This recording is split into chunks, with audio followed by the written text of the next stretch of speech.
Assalamu alaikum, Ramadan Kareem. Good evening, ladies and gentlemen. Welcome to tonight's debate. As President Jennings said, I'm Suhail Zidane, President of the Arab American Friendship Society, which is co-sponsoring tonight's debate with the Campus Committee on Latin America and the Schoolery's Distinguished Lecture Series. We, the student sponsors of tonight's debate, believe that citizens of a democracy have a special responsibility for the actions of the government.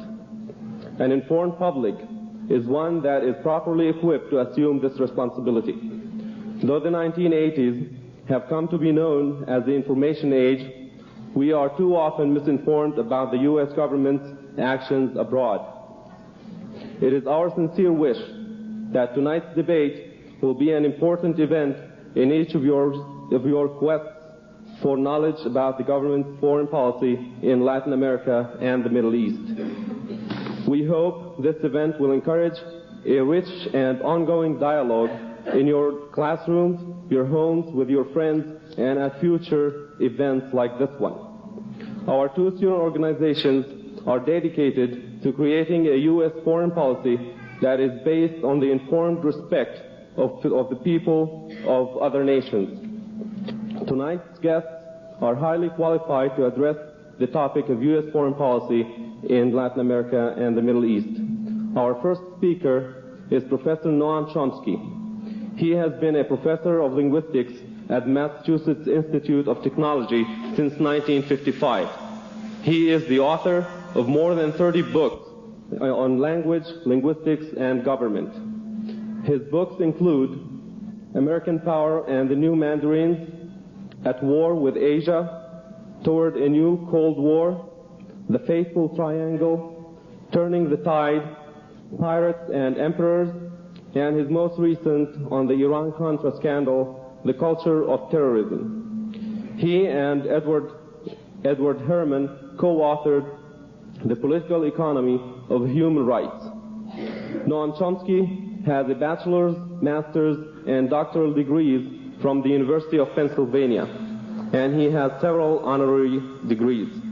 Professor Chomsky often criticizes what he calls government manipulation of language and facts to bend American minds into a false sense of the nation's righteousness. Our second speaker is Mr. Richard Perle. He was Assistant Secretary of Defense for International Security Policy from 1981 until his resignation last May. Since leaving office, Mr. Perle has served as a resident scholar at the American Enterprise Institute.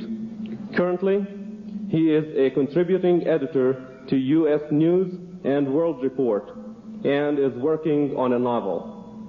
Richard Perle worked in the United States Senate from 1970 to 1980 for the Committee on Government Operations, the Committee on Armed Services, and its Subcommittee on Arms Control. He also worked for the late Senator Henry Jackson of Washington State.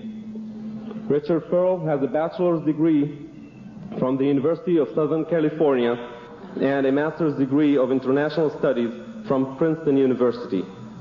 He has also studied at the London School of Economics.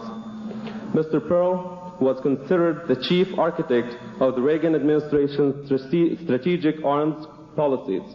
He had a reputation for making the national defense bureaucracy more responsive to the policies of the Reagan administration. Tonight's debate will be moderated by Professor Charles Herman, Professor of Political Science and Director of the Ohio State University Mershon Center. Let me remind you that the purpose of tonight's debate is not to declare a winner on rhetorical points, nor is it to champion or denounce various states or political movements in the two regions, although it is tempting. The purpose of tonight's debate is to learn more about the United States government's policies in Latin America and the Middle East. I turn the podium now to Professor Charles Herman. Thank you.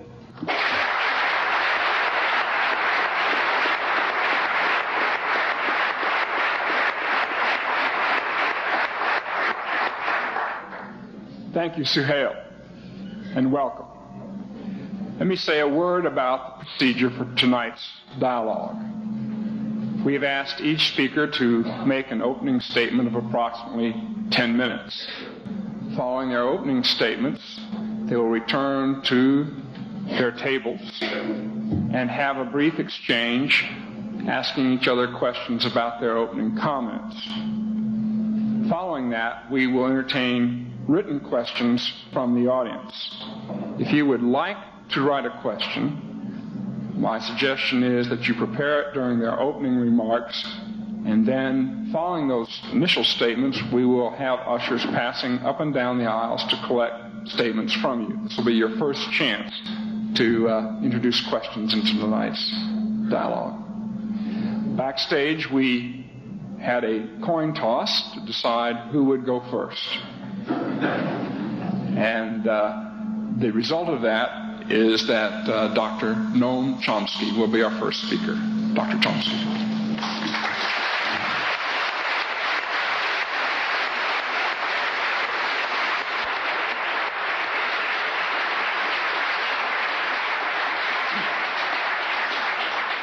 Mr. Herman didn't say that he got the wish of a lifetime by tossing a coin. He said, felt that he was really out there on the football field. When we investigate the foreign policy of any state, we find, first of all, an official doctrine that attributes to state policy honorable intent, though occasional failure, due primarily to the machinations of evil enemies.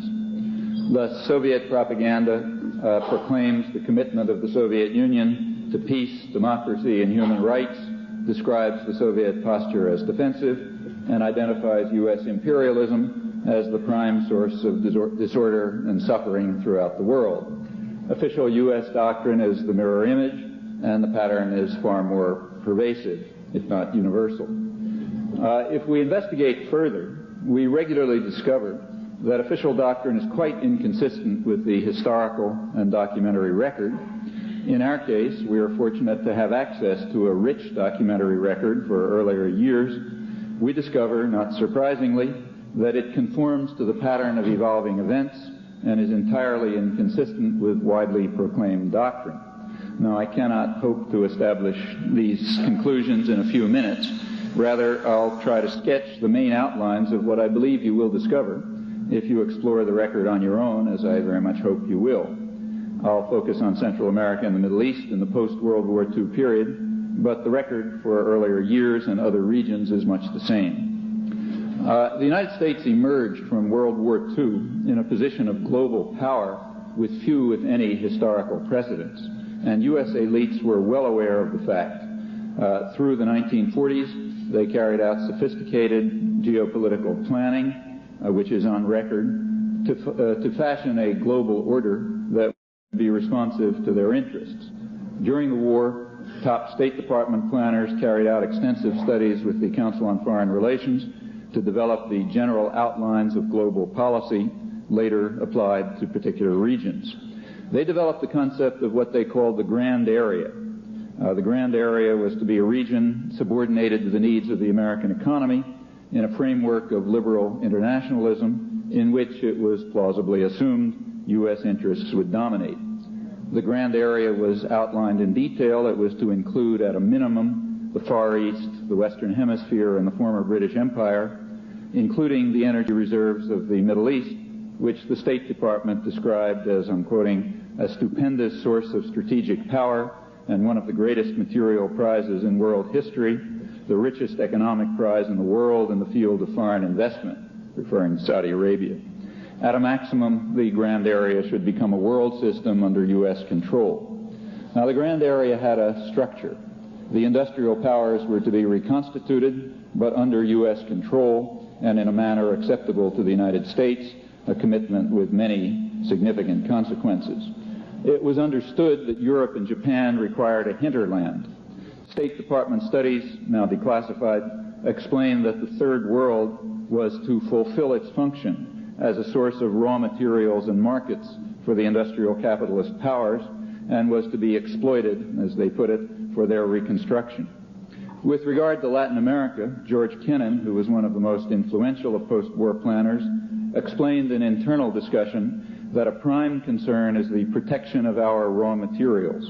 More generally, he observed that we have 50% of the world's wealth, but only 6% of its population, and we must maintain this disparity to the extent possible by force if necessary, putting aside vague and idealistic slogans such as human rights, the raising of the living standards, and democratization, preferring police states if needed over democracies that might be too liberal and too indulgent to what were called communists. The latter term has lost any substantive meaning in U.S. political rhetoric, referring simply to anyone who stands in our way. These are all quotes. These are all quotes, incidentally. The declassified documents on U.S. foreign policy in Latin America apply these ideas in detail. They explain that the primary threat we face in Latin America, I'm continuing to quote, is the trend toward nationalistic regimes that respond to popular demand for improvement in low living standards and production for domestic needs. Now, that's unacceptable because the United States is committed to, quote, encouraging a climate conducive to private investment, in particular, guarantees for opportunity to earn, and in the case of foreign capital, to repatriate a reasonable return.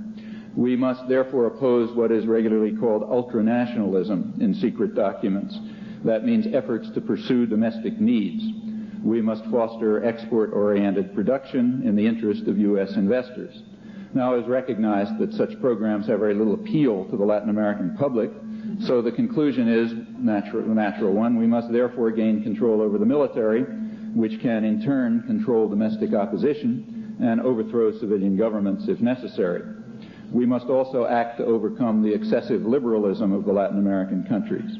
These ideas are outlined in the high-level documents and were applied in practice in Latin America as elsewhere. If some group or country succumbs to ultranationalism, it must be disciplined by the local security forces under U.S. control if possible, or by direct U.S. subversion or aggression. And the modern history of Latin America is to a significant extent an application of these doctrines.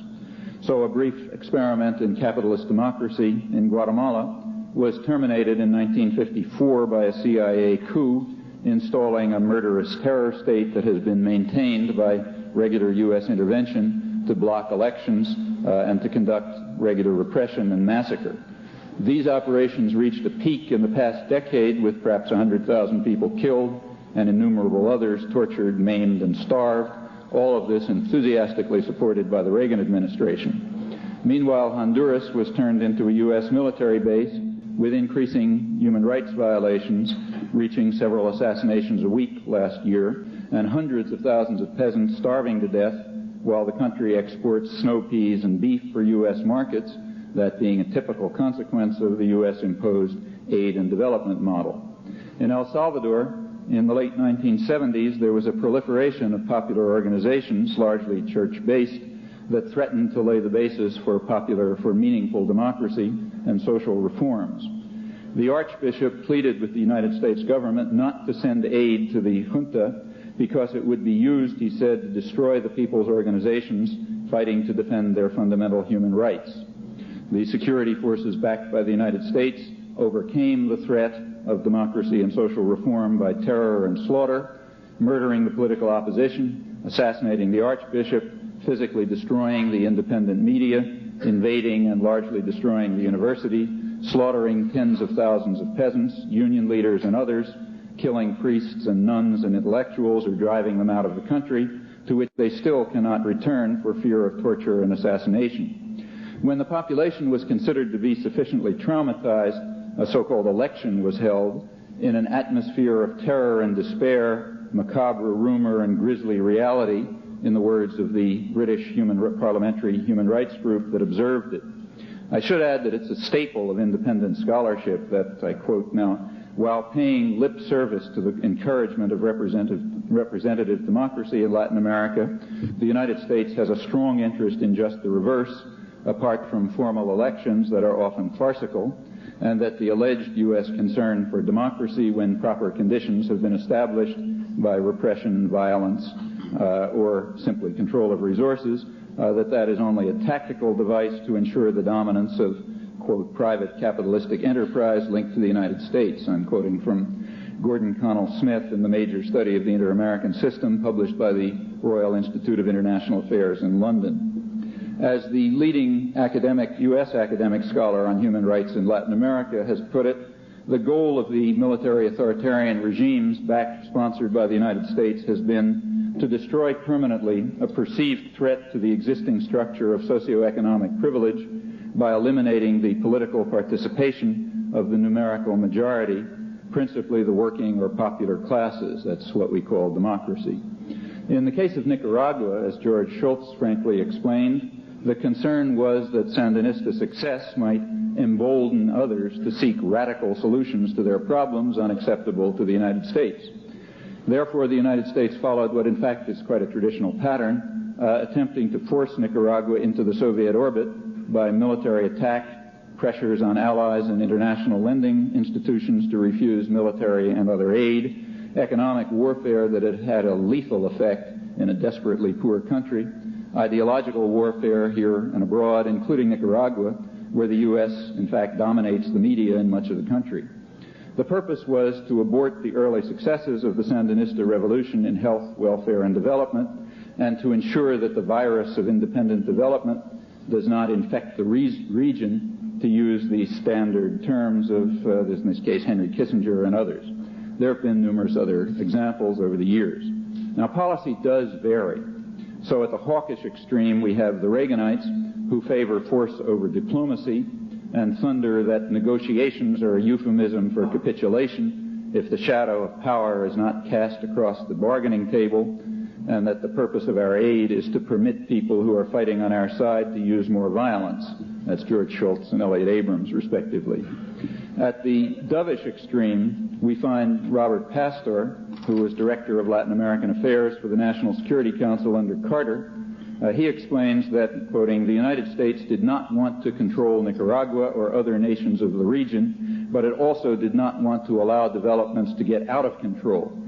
It wanted Nicaraguans to act independently, except when doing so would affect U.S. interests adversely. Thus, Latin Americans should be free to choose as we wish them to choose." Again, what we call democracy. In practice, when they choose otherwise, we resort to what our friends in the Salvadoran military call the pedagogy of terror, sometimes in extreme forms, as under the Reagan administration, which is responsible for atrocities that merit comparison to Pol Pot. Turning briefly to the Middle East, the primary concern was the same: the fear that indigenous nationalism might threaten our effective control over one of the greatest material prizes in world history. That was understood since the 1940s to provide us with leverage over Europe and Japan. The National Security Council recognized in 1958 that, quoting, "a logical corollary of our opposition to radical nationalism would be support for Israel as a loyal ally." Now, this conception of Israel as a strategic asset became established in ways I can't review here, particularly under the Nixon Doctrine, with Israel and Iran under the Shah assigned the role of cops on the beat, as the Defense Secretary Melvin Laird put it at the time. Israel also increasingly came to provide services for U.S. power in Africa and Asia, but particularly in Latin America, as in Central America over the past decade, where Israel has served, in effect, as a mercenary state within the impressive international terror network that was partially exposed during the Iran-Contra hearings. These are the essential factors that have led the United States to block a political settlement to the Arab-Israeli conflict since 1971, a settlement that's backed by a broad international consensus that favors a two-state settlement on the internationally recognized borders, based on the principle that the indigenous population of the former Palestine and the Jewish settlers who largely displaced them both have the right of national self-determination. Now, such a settlement, which has long been feasible, is opposed by Khomeini, by Gaddafi, by the United States and Israel. U.S.-Israeli power has been decisive in blocking it. This policy, not too well understood here, but easily documented from the record, and traceable back to Henry Kissinger, that guarantees further escalation of the cycle of harsh repression, resistance, more repression and more resistance in the occupied territories, with a likelihood of regional wars and possible superpower confrontation, as has repeatedly threatened since 1967. Now, these are, I think, the main outlines of what you will discover if you review the ample documentary and historical record, a record that is very remote from official pieties, as we regularly discover in investigating international affairs and their ideological cover.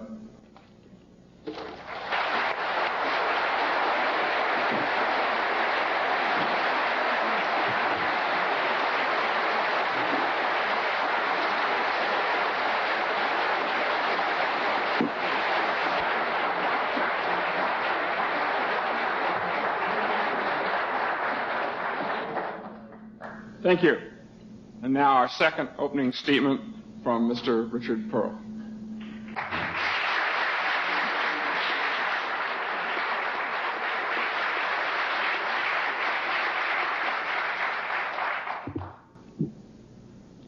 There is a story told, perhaps apocryphal, but perhaps true, about Machiavelli on his deathbed. A priest was summoned, leaned over to the ailing philosopher and said, "Are you prepared to reject the devil and embrace the Lord?" There was no response from Machiavelli, and so the priest repeated his question. Again, no response. He asked a third time, and this time Machiavelli raised his head slightly from the pillow and he said, "Father," he said, "this is no time to be making new enemies." And I don't want to make new enemies this evening, but I can't allow what I've just heard to stand unquestioned. So perhaps I might begin at the very beginning, with the notion implied by Professor Chomsky that there is a sense in which Soviet propaganda, which characterizes the United States and its allies as imperialist, is somehow mirrored, the mirror image, I think was his phrase, by what he calls American propaganda. I would hope that Professor Chomsky would acknowledge that there is at least one fundamental difference between propaganda in this country and propaganda in the Soviet Union, and that is that in the Soviet Union there is a monopoly disposed of by the state over what is said and written, what is presented over the air, for which there is no comparison in a society of multiple voices, one indeed that produces Professor Chomsky's books in large numbers, publishes his articles, and invites him to participate on the airwaves, as C-SPAN is now doing. Now, I listened with interest to Professor Chomsky's account of the State Department planners. I'm not quite sure who they are, with the exception of George Kennan, and I presume the references to Kennan were meant to include him in the group of State Department planners. State Department planners who, in Mr. Chomsky's view, planned in the post-war, immediate post-war period, for a grand area, an imperial American policy, in the Far East, he said, in Europe and in the Middle East. And yet, if we look at American policy in the post-war period, what was its principal thrust? Its principal thrust was the establishment of the Marshall Plan to help rebuild the economies of Europe, assistance to Japan to rebuild Japan along democratic lines, indeed the reconstruction of a Japanese constitution, and massive disarmament of American military forces. That is the foreign policy that Professor Chomsky would have you believe was designed to implement a vast imperial ambition. It would be among the most extraordinary miscalculations in the history of international politics to base an imperial policy on the reconstruction of other powers and the dismantlement of one's own military establishment. And yet that was the essence of American policy in the post-war period. Our policies, Professor Chomsky would have you believe, were intended to produce American control. But where do you see signs of American control in relation, say, to our principal allies in the world? I had the privilege for more than 6 years of representing the United States, among other places, in meetings of the North Atlantic Treaty Organization, an organization of 16 independent nations. And I can assure you that there wasn't a representative from any other nation around that table who would for a moment accept the notion that the United States controlled the policy of his country. When we deliberated, as we frequently did, in order to produce the statements that from time to time we made on a consensus basis, we had to persuade others to accept language that they could sign, and frequently, indeed most of the time, we were only able to achieve consensus by making essential compromises so that everyone was content with what became the policy of this collective organization. Hardly a system of control. Now, I haven't seen the State Department documents to which Professor Chomsky refers. And without questioning that such documents exist, I would only caution you as a practitioner who has worked inside the government not to trust too much on every piece of paper that's produced in the Department of State. I developed something of a reputation for disregarding all pieces of paper produced by the Department of State. And the fact is that the Department of State, like most other American institutions, contains a wide diversity of views and opinions, some of which one would wish to be associated with, others that one would most certainly not wish to be associated with. And I would take with a grain of salt the words of individuals just because they happen to constitute State Department documents. We are talking about the views of individuals frequently. Sometimes they may reflect policy and sometimes they may not. But this notion that one can go through the archives and on the basis of a document here and a document there, on the basis of plans and dreams that sounded to me in many cases quite fantastic, derive from that the essence of American policy, whether it is in Europe or the Far East or the Middle East or anywhere else, can only be the view of one who has never worked inside a governmental bureaucracy. Now, I find curious indeed the underlying thesis, and I take this to be the underlying thesis of Mr. Chomsky's presentation, that the United States somehow has an interest, that the United States and its citizens, or its elite, if he would care to put it that way, would somehow benefit from the destruction of democracy. It's a totally unproven assertion. It has been my impression over the years that the United States benefits most when it is able to exist in a world of some reasonable stability and prosperity. And democracy, as far as we know, is by far the most productive system in the history of mankind for the production of both stability and prosperity, and we would be fools to promote any other political doctrine anywhere else in the world. Now, this is not to say that we have not found ourselves from time to time in situations where our immediate interests happen to lay with a government in power that did not meet our standards of democracy. We live unfortunately in a world in which there are other countries, including some quite powerful countries, who do not believe that their interests lie with the expansion of democracy, but believe rather that their interests, and perhaps indeed their future, lies with the expansion of communist rule, in particular the sort of communist rule that might be directed or substantially influenced from the Soviet Union. And I wouldn't deny for a moment, I'd be foolish to deny it, and you would be foolish to fail to understand it, that there have been and will in future doubtless be occasions when the United States, in the interests of protecting its broad interests and in the long-term interests of promoting democracy around the world, will find it necessary to resist communist expansion by finding itself in opposition to governments that, if they were not contained, would contribute to that potential growth of communist power and influence. And far from what Professor Chomsky has to say, the notion that the United States, as a deliberate policy, to use his words, attempted to force Nicaragua into the Soviet orbit, when we had every interest in Nicaragua moving out of any orbit, and indeed assisted in the transition from Somoza to what we thought, what we hoped, what many believed would be a democratic revolution.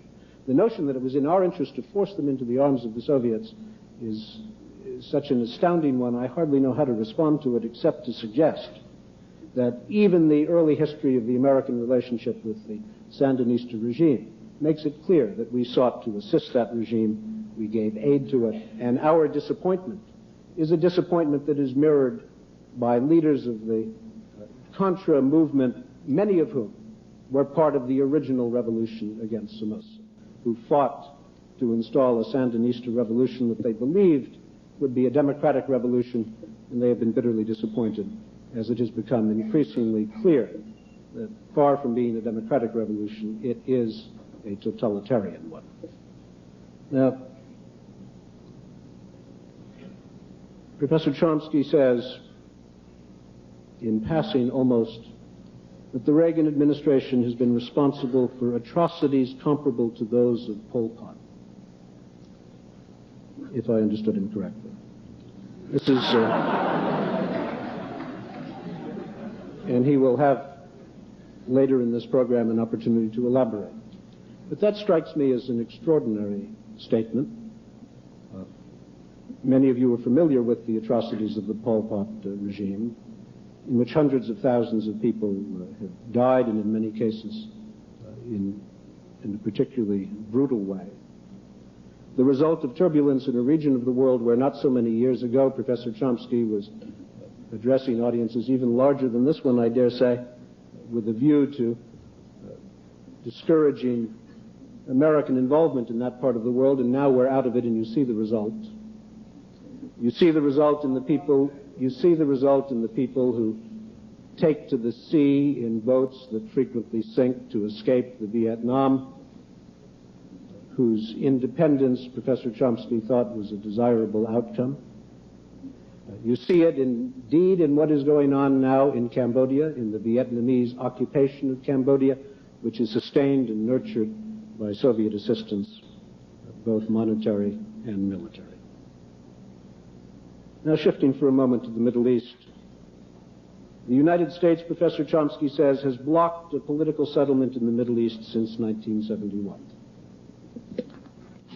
As we look at the recent history of the Middle East, perhaps the only progress toward stability and a settlement in the Middle East has been that diplomatic activity that was nurtured by the United States, and I have in mind in particular the Camp David Accord, which at least ended the mortal hostility of Israel and Egypt, which threatened and indeed brought about wars, but threatened wars of even greater severity and destruction. It is only a step, and it does not go nearly far enough. But to accuse the United States of blocking movement toward a settlement when it has in fact been the instrument of such movement toward a settlement as we have had strikes me as bizarre indeed. Now, the simple fact is that it is very difficult to persuade our friends in Israel that they should sit down at the negotiating table and conclude an agreement in which they would give up territory that now provides some measure of physical protection in negotiations with an organization that remains to this day pledged in its covenant, in its constitution, in its fundamental articles of existence, that remains dedicated to the destruction of a Jewish state in Palestine. Negotiation from time to time, and in many cases, can be the best hope for the settlement of a political dispute, and often the only hope for the settlement of a political dispute. But one cannot ask one's friends to negotiate with an entity that is committed to the destruction of one's friends. And time and again, the Palestine Liberation Organization has been challenged to revise its covenant, to disestablish the notion that there can be no Jewish state in Palestine, and time and again it has refused to do so. Ladies and gentlemen, as we continue the evening, ask yourself whether the adumbration of documents that you haven't seen and I haven't seen, and the weight and the consequence of which it is impossible to estimate, bears up against your impression of where the United States has been in the post-war period and your sense of what the United States represents both at home and around the world. Thank you.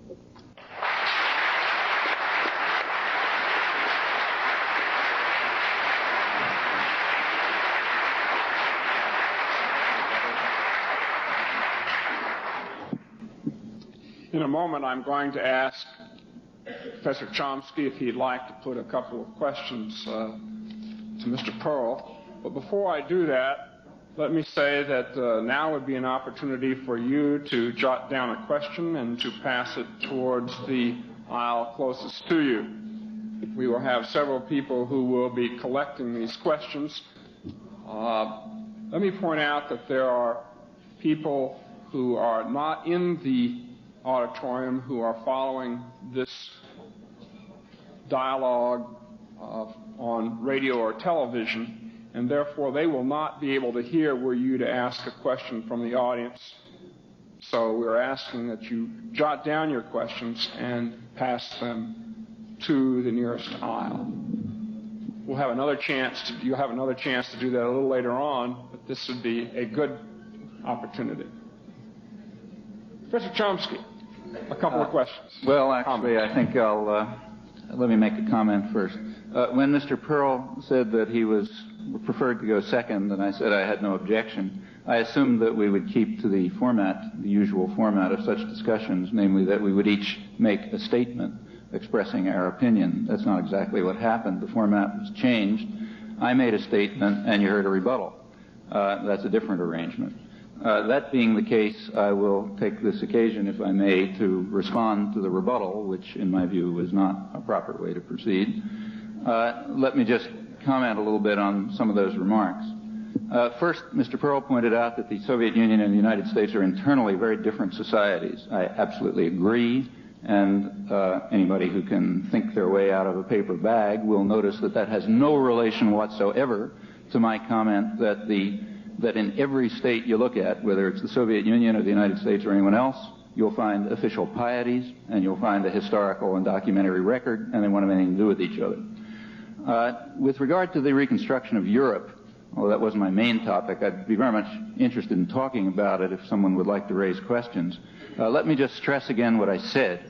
The United States planned in the highest level planning documents during the war and later to reconstruct Europe in the context of liberal internationalism, in which it was assumed that U.S. interests would prevail, given the relations of power. It's exactly what happened.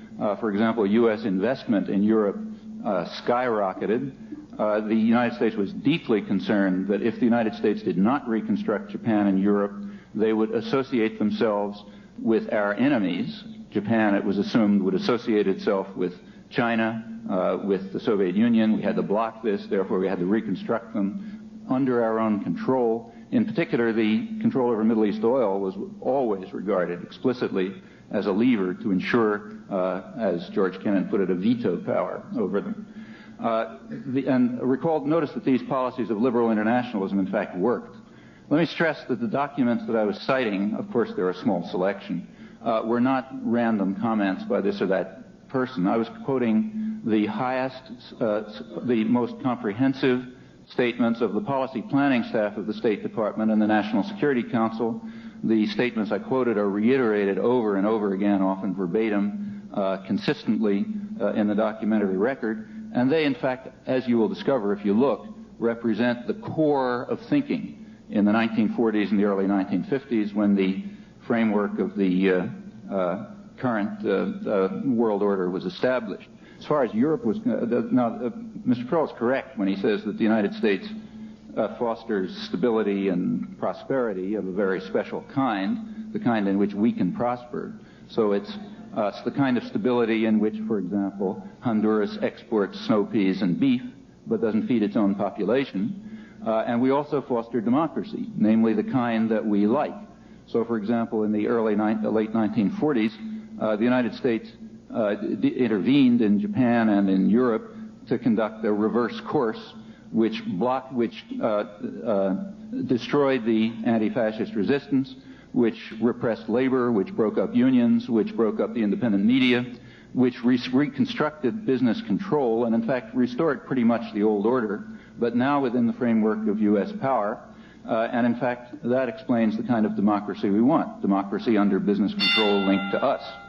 The aid to Nicaragua that Mr. Perle mentioned is a perfect example. The aid did not go to Nicaragua.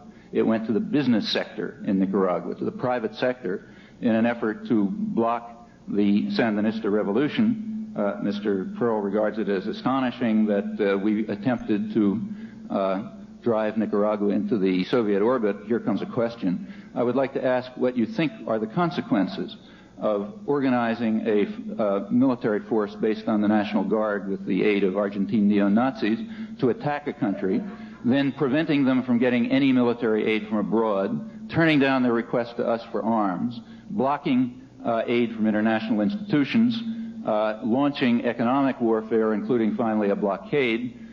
When you attack a country and you prevent them from getting arms from anywhere else except the Soviet Union, exactly what does one think is going to happen?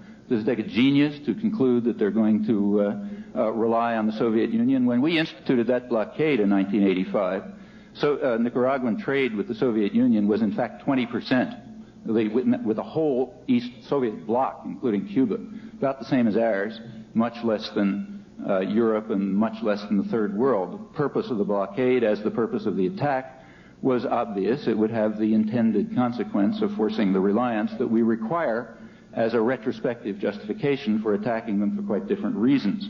Now, as to the atrocities that are comparable to Pol Pot, again, I urge that you look at U.S. government records.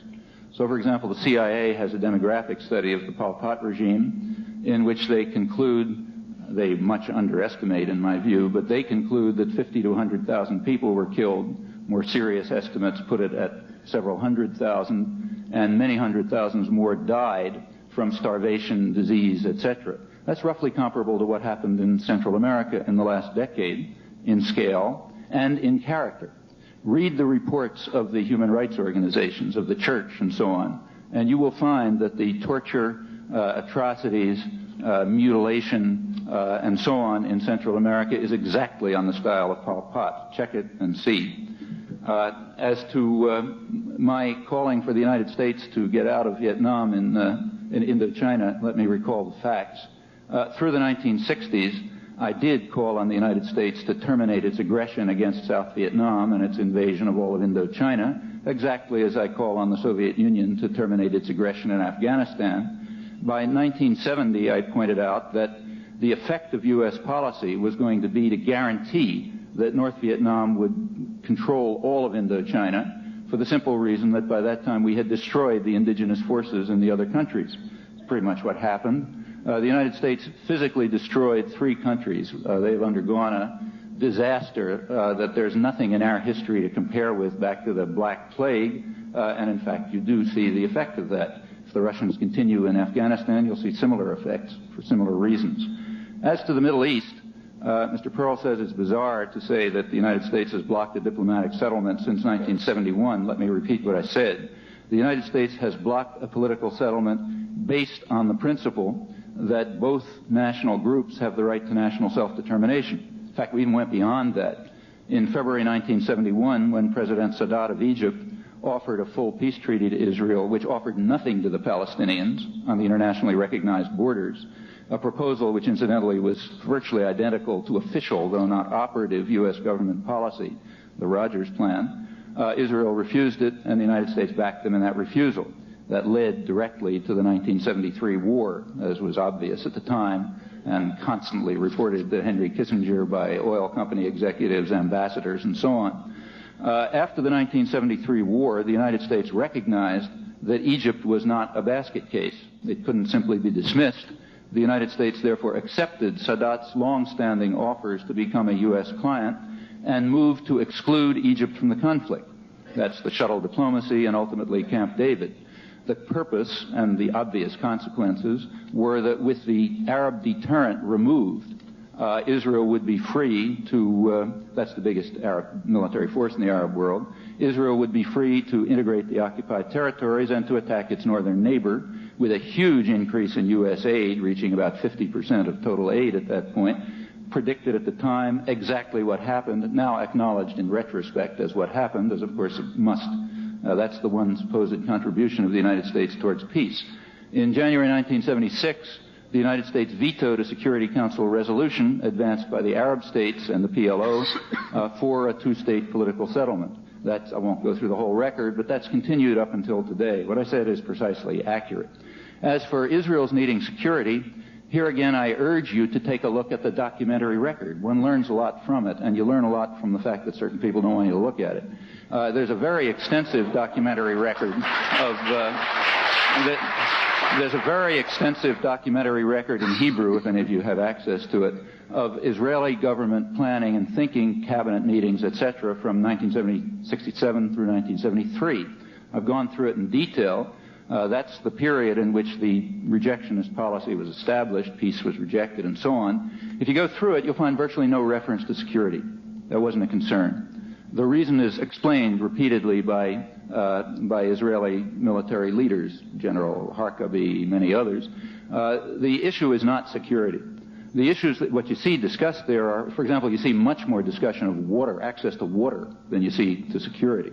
The point is that Israel does not want to abandon those territories. Now, you may say they have a right to keep them or whatever, but it's not an issue of security. Israel is much more insecure trying to hold a hostile population inside it than it would be under a political settlement which would reduce tensions and leave a demilitarized Palestinian state on its borders contained within a hostile Israeli-Jordanian military alliance. Whatever the issue may be, it's not security, nor is it the PLO covenant.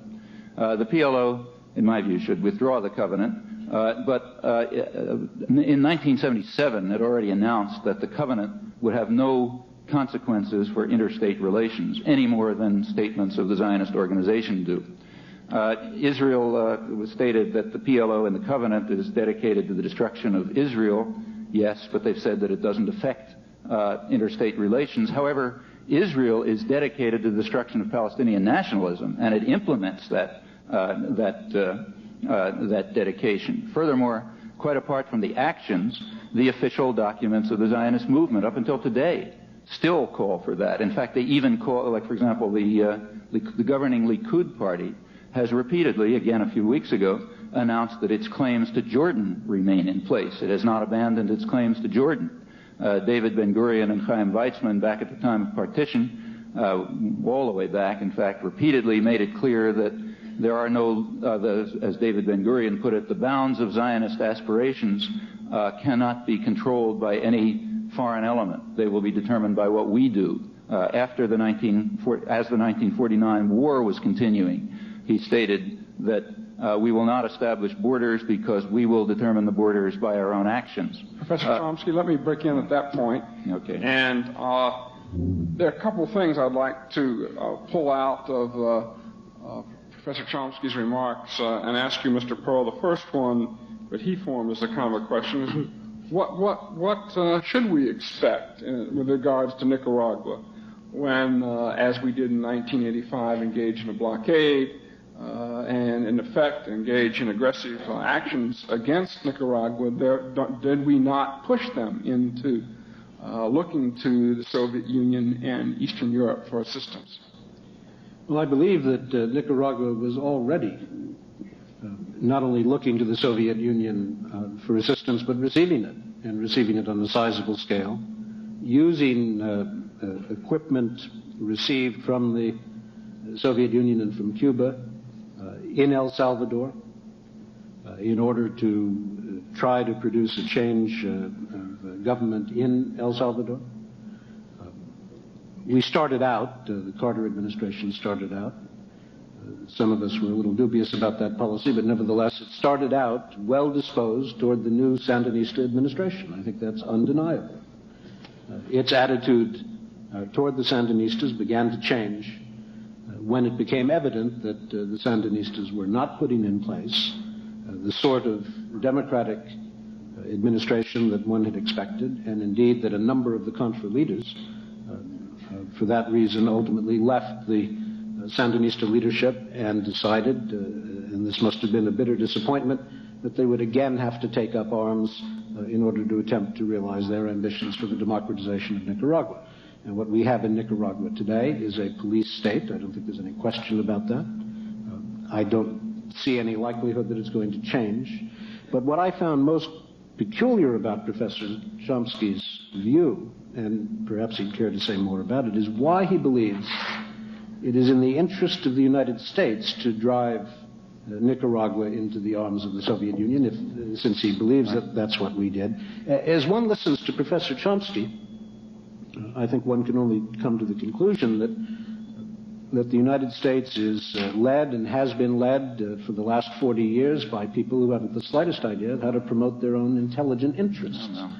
Because as he describes both our policies, which he derives from documents, and I can only repeat that, unless I'm mistaken, you've never served in government, because anyone who would attempt to derive the conclusions you do from the kinds of documents you've been reading simply doesn't understand what it means to formulate policy in a real government. Well, your question was... If you accept the general thrust of Professor Chomsky's view, then I think you have to come to the conclusion that the leadership of the United States for the last 40 years has acted contrary to the interests that he says they had established as their principal interest. That was the prosperity of the United States in a world of liberal internationalism. I happen to think liberal internationalism is a pretty good thing, and Professor Chomsky obviously doesn't. I believe it is conducive to the prosperity of the United States and to the prosperity of the world, broadly speaking. Professor Chomsky is troubled by the fact that Honduras exports snow peas. He's mentioned it twice. I presume they export snow peas because there's a market abroad for snow peas, and it seems to me, on the whole, a good thing for countries that are able to produce and export and earn income thereby to do so. The fact that there is poverty in Honduras is not an argument against building up Honduran export industries. I don't know what that bell is meant to signify. Maybe that's time for me to... Well, it is true that the Palestinians have made it a part of their covenant that Israel has no legitimate right to exist as a Jewish state in Palestine, and if it were up to him, he would change that, and while they haven't changed it, they've sort of disavowed it, and so we mustn't take it too seriously. I do think that misses the point. There is a reason why the PLO has not revised its covenant to change that provision, and the reason is that it would tear the PLO apart if they attempted to do so, because a significant element within the Palestine Liberation Organization is dedicated to the destruction of a Jewish state in Palestine. I don't know where Professor Chomsky stands on the existence of a Jewish state in Palestine. I happen to believe that it is right and proper that there should be a Jewish state in Palestine.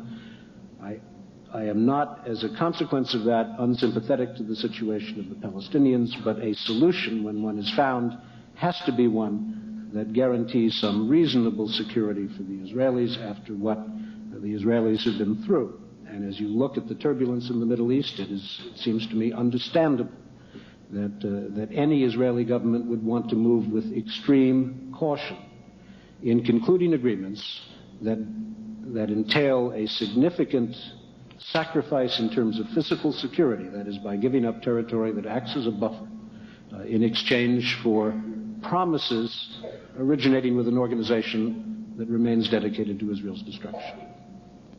Professor Chomsky, did you wish to Well, I respond? was asked, several questions came up. Let me deal with them one at a time. Why is it in the interest of the United States to drive Nicaragua into the hands of the Soviet Union? That's transparent, actually. First, let's establish again that was the policy of the United States. Simply to review the record, the Carter administration tried very hard to, first of all, it supported Somoza until virtually the end, long after the Nicaraguan business community, our natural allies, turned against him, and after our other Central American allies turned against him. When it became impossible to support Somoza, because he was obviously gone, the Carter administration tried to maintain the National Guard in power. In fact, it called upon the Organization of American States to intervene to maintain the National Guard in power in a policy that Latin Americans called Somocismo without Somoza. That failed. The Latin American countries refused to go along. After that, the Carter administration tried in every way first to rescue the National Guard. So, for example, they sent American planes under Red Cross marking, it's a violation of the laws of war, incidentally, into Managua to take National Guard officers out. The Contras were reconstituted on the border. They were quickly picked up by the Reagan administration and turned into a terrorist force to attack Nicaragua. Meanwhile, the Carter administration offered aid, but not to the Sandinista government. Let me repeat that. That aid went to the private sector. It was, again, a last-ditch effort to try to prevent the Sandinistas from coming into power. Now, maybe the Carter administration would have made some arrangement. We can't tell. But when the Reagan administration came in, that was finished. They launched an attack against Nicaragua almost immediately, both a military attack and an economic attack. They prevented our allies from sending aid to Nicaragua. So, for example, there was pressure put on France to stop them from providing arms. The story about arms in El Salvador, I'll go into it if you like, but there's nothing to it. Both economic warfare and military warfare increased. International lending institutions were pressured to stop giving aid. An embargo was called at a time when Nicaraguan trade with the entire Soviet bloc was roughly comparable to ours. Again, I say it does not take a genius to figure out that the result of these policies will be to force them to rely on the only group we allow them to rely on to defend themselves against our attack. So assuming something short of total stupidity, that was the purpose, since it was obviously the perfectly predictable consequence, and the consequence that to a limited extent took place. But that's now why I didn't quite answer yet why we wanted to do it. Well, the answer to that's obvious. In fact, it's a consistent pattern. We did it when we wanted to overthrow Guatemalan democracy. We did it when we wanted to overthrow Dominican democracy in 1965. If you want to attack and destroy a political system, there's a way to do it within our political culture. Try to show that it's an agency of the Soviet Union. Once you've succeeded in establishing that, then you can attack and destroy it. This is a record that has been replayed so many times since 1947, when Dean Acheson pioneered it with a totally fabricated account, as he more or less conceded, of the Soviet intervention, which didn't exist in Greece at the time of the Truman Doctrine. As he knew and as we now know, the Soviet intervention was an attempt to try to get the Greek guerrillas to stop interfering with an imperial settlement that they had made with Britain, which granted Britain control over Greece. That's not even debatable anymore. That record has been replayed over and over. The Soviet Union, incidentally, does exactly the same thing when they want to invade Hungary or Czechoslovakia or whatever. They argue that they're defending it from CIA machinations, and they try to show that they're working for the CIA, etc. Other powers do the same thing. It's an obvious way we should do it. Now, was U.S. policy as inept as Mr. Perle suggests? On the contrary, it was extremely successful. The policy of liberal internationalism reconstituted Europe and Japan on the old order, on the old conservative order. Remember what that meant. That meant eliminating, often destroying by violence, the anti-fascist resistance in much of the world. It meant destroying labor unity. It meant blocking efforts at radical democracy that had substantial support in both Europe and Japan, particularly striking in Japan with the reverse course in 1947. It meant reconstituting something like the old order under U.S. control with enormous profits, just enormous profits for U.S. corporations, huge expansion of investment, of exploitation of the third world and so on. All of this an enormous and maybe unprecedented success. Now, the Third World, remember, had a very definite role in that system. Its role was to fulfill its function as a source of raw materials and markets for this conservative, quasi-democratic order that we had reconstructed by pressure and force, in fact, in Europe and Japan. And it did that. When I mention Honduras, that's just a symbol. That's a symbol of U.S. development policies everywhere. I mentioned Honduras because there was only 1 minute.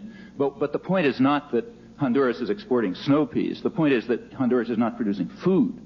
The effect of U.S. policies, take the Alliance for Progress. The effect of the Alliance for Progress policies in Honduras and Costa Rica, in Nicaragua, everywhere, was to lead to what American economists called an economic miracle. Gross national product went up, and so did child malnutrition. the death toll, misery, and suffering. And the reason is when you impose by force, of course, a development model in which production for domestic use is replaced by agro-export for foreign use, people starve, and you make profits. So you take land that was used for subsistence agriculture, you turn it over to ranchers linked to American agribusiness or the Hanover Company and so on to produce specialized vegetables and flowers and beef for pet foods and for the American markets. GNP goes up, profits go up, a small sector of the local economy profits, and the population plummets into disaster. That's why there have been hundreds of thousands of people starving to death in Honduras in the last years, and in fact the same story, pretty much the same story was true throughout most of Central America. Take Nicaragua. Nicaragua did have an economic miracle in the 1960s and 70s. Similarly, child malnutrition doubled, and the general misery vastly increased. That laid the basis of the crisis of Central America. And similar things are true in much of the Third World. That's the effect of this development model. Let's ask Mr. Perle about that. You give me a response. The international liberalism that you said you liked, he's saying produces an economic model that it produces crops for export, which profit only a small sector and produces indigenous wide-scale poverty and starvation. Well, I think this is garbage, of course, is the whole notion, the whole notion that American policy consists of a group of people sitting in the State Department and figuring out how we can exploit the rest of the world, which is, in essence, what Professor Chomsky is asserting. It ignores the fact that I don't know what development model he has in mind. I imagine it's a Marxist development model. No. The American model we impose, I'm speaking of if you want to know what I have in mind, it's very simple. Independence. I would like... No, wait a minute. I would like to...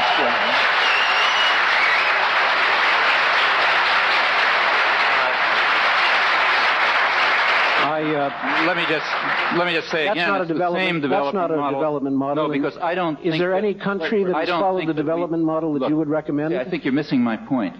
Neither the United States, nor the Soviet Union, nor Britain, or anyone else has a right to ram some development model down somebody's throat. I can tell you what I think, and in an academic seminar we could talk about how development should take place, but that's not to the point here. The question is whether the countries of the world and the peoples of the world are allowed to pick their own development model. That's the question. Of course they are, and in fact, if you look at the countries that have been most prosperous and most successful, that have picked their own path, and whose people have prospered and whose institutions are democratic and flourishing, they are, for the most part, countries that have maintained close and friendly relations with the United States. And if you look at the Pacific Basin, for example, the success stories in the Pacific Basin are countries like Taiwan and Japan and Korea. You can look at Singapore, you can look at Hong Kong. The development model that has worked there has worked with very substantial results and to the benefit of the people involved. They are independent in every sense. I notice how you slipped in quasi-democratic as a description of Europe, which I don't know exactly what you have in mind. I'll explain. What explains the quasi, but it is a relevant question which you've dodged as to what development model you have in mind, because I think what I detect underneath all of this is a simple equation of independence with a development model that you happen to prefer that is something other than a capitalist model of development. And I think you ought to tell us what it is. Well, you see, you're assuming that I have your values, and I don't have your values. I'm quite sure you don't. Let me continue. I have my own ideas about how development takes place, but my point is that neither I nor you or the U.S. government or the Soviet government or anyone else has the right to ram those ideas down someone else's throat. No one's quarreling about that. If we were to have a discussion on development models, I'd be perfectly happy to discuss it. It's just not relevant here. In fact, let's take a look at the development models that you say have worked. If you look at them, you'll notice something very interesting. The ones you mentioned are the right ones. They worked in a particular way, the Pacific Basin.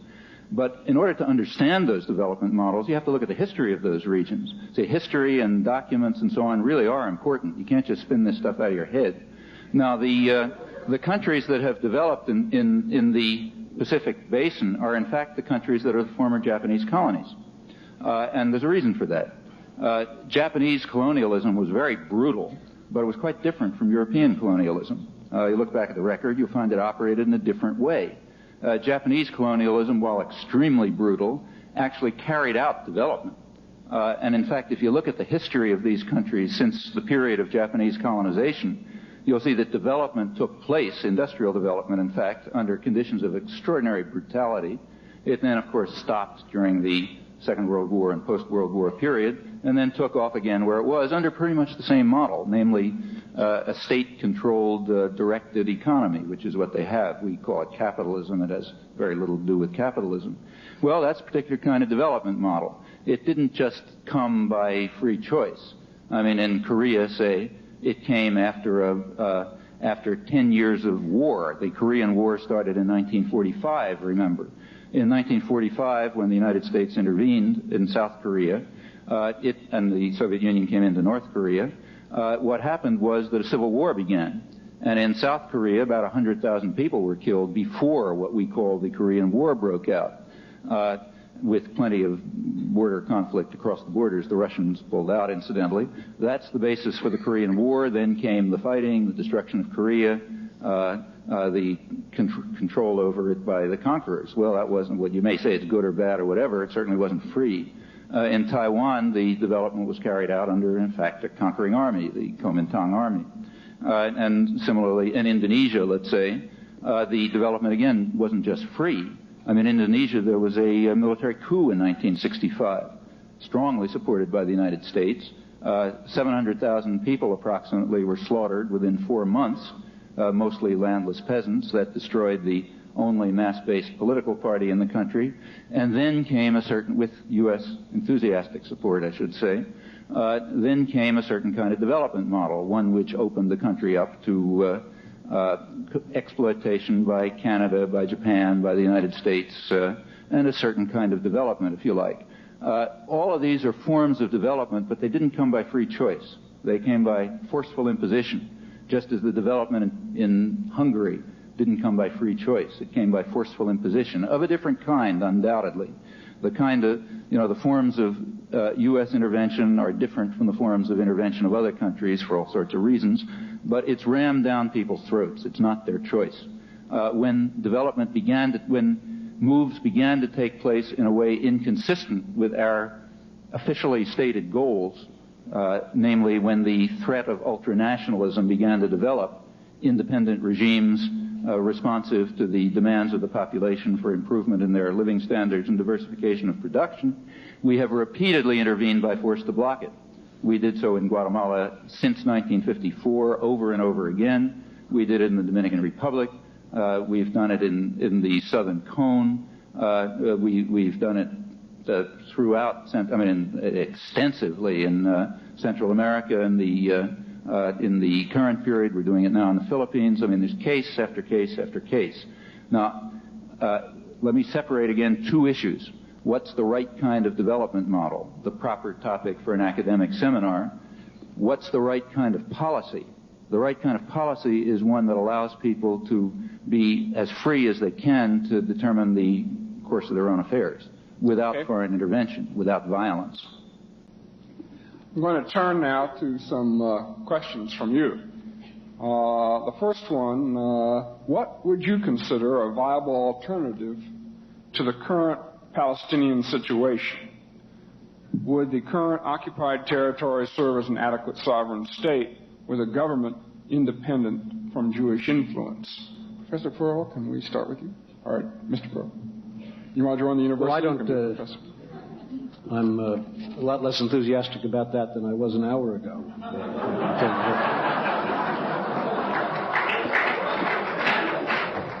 I don't have an answer. And I think I probably differ from Professor Chomsky, who has an answer for absolutely everything.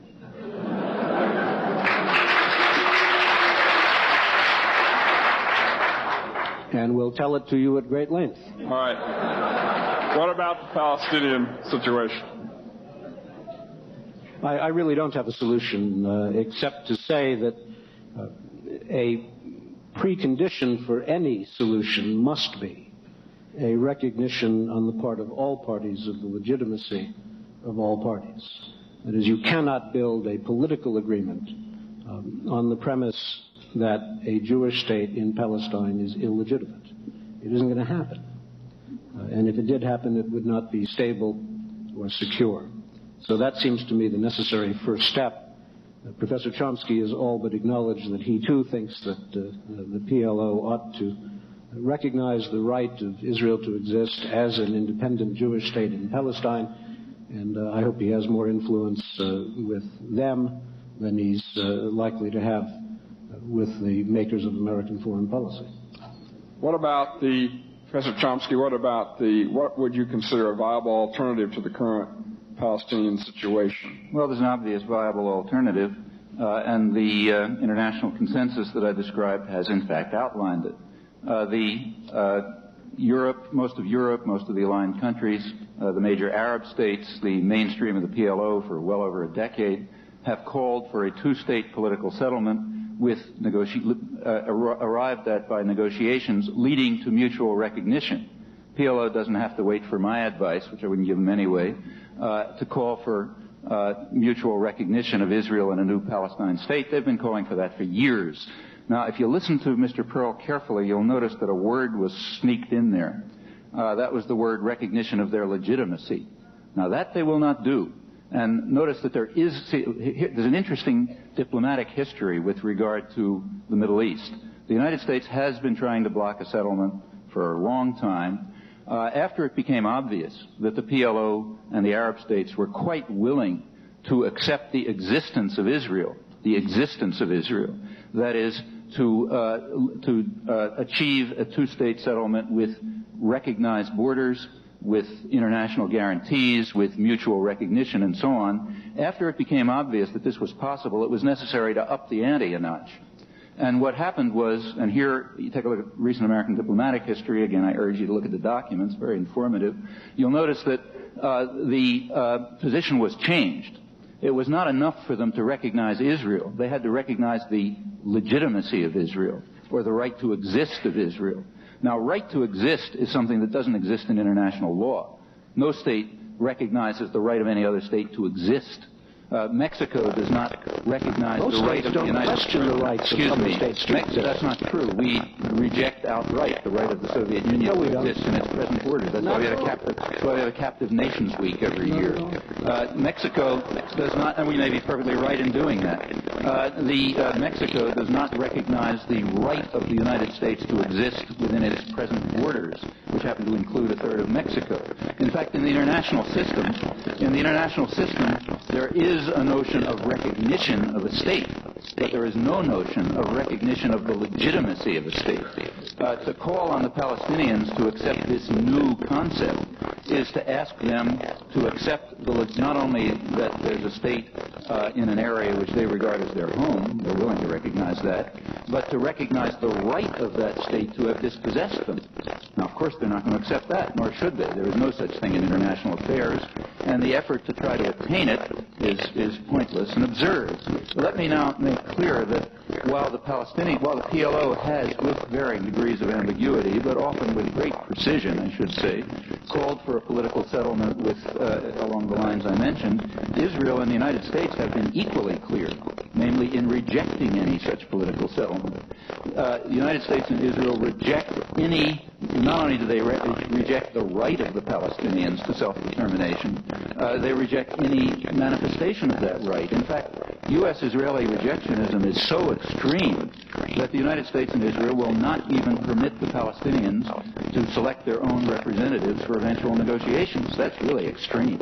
If somebody had come along in 1947 and said the Jews in Palestine can be represented, but not by the Zionists, we would have called that a regression to Nazism, correctly, and the same principle holds here. The fact that the PLO has engaged in terror, as have all, to my knowledge, other nationalist movements, including George Washington, obviously not to the point. By those standards, we would have rejected the Zionist movement, which engaged in extreme terror. In fact, the current Prime Minister of Israel, Yitzhak Shamir, was the head of one of the leading terrorist groups, the group that assassinated the UN Ambassador Pope Bernadotte, among many other atrocities, and was the author in 1947 of a pamphlet in which he not only advocated terror, but said that there is no moral barrier whatsoever to the use of terror, nor can there be. Well, yeah, that's what national movements are like, but that doesn't stop us from dealing with them. And it doesn't stop us, we're like that too. All of these are simply excuses to try to evade the political settlement that has long been possible. That's a political settlement among national groups which exist. One of them has its national existence realized in the state of Israel. The other is under military occupation. If we agree, there's a point of principle here, of course, if we agree that Palestinians have the same human rights as Jews, maybe we don't, but if we agree to that, then there is an obvious form of political settlement, namely a two-state settlement of the sort that we have rejected, that Israel rejects, just as its governing party continues to claim Jordan. Now, I don't think we should back that. I think we should allow a move towards political settlement. It won't be easy. There are a lot of problems, but at least we can begin to move in that direction. Let me pick another question.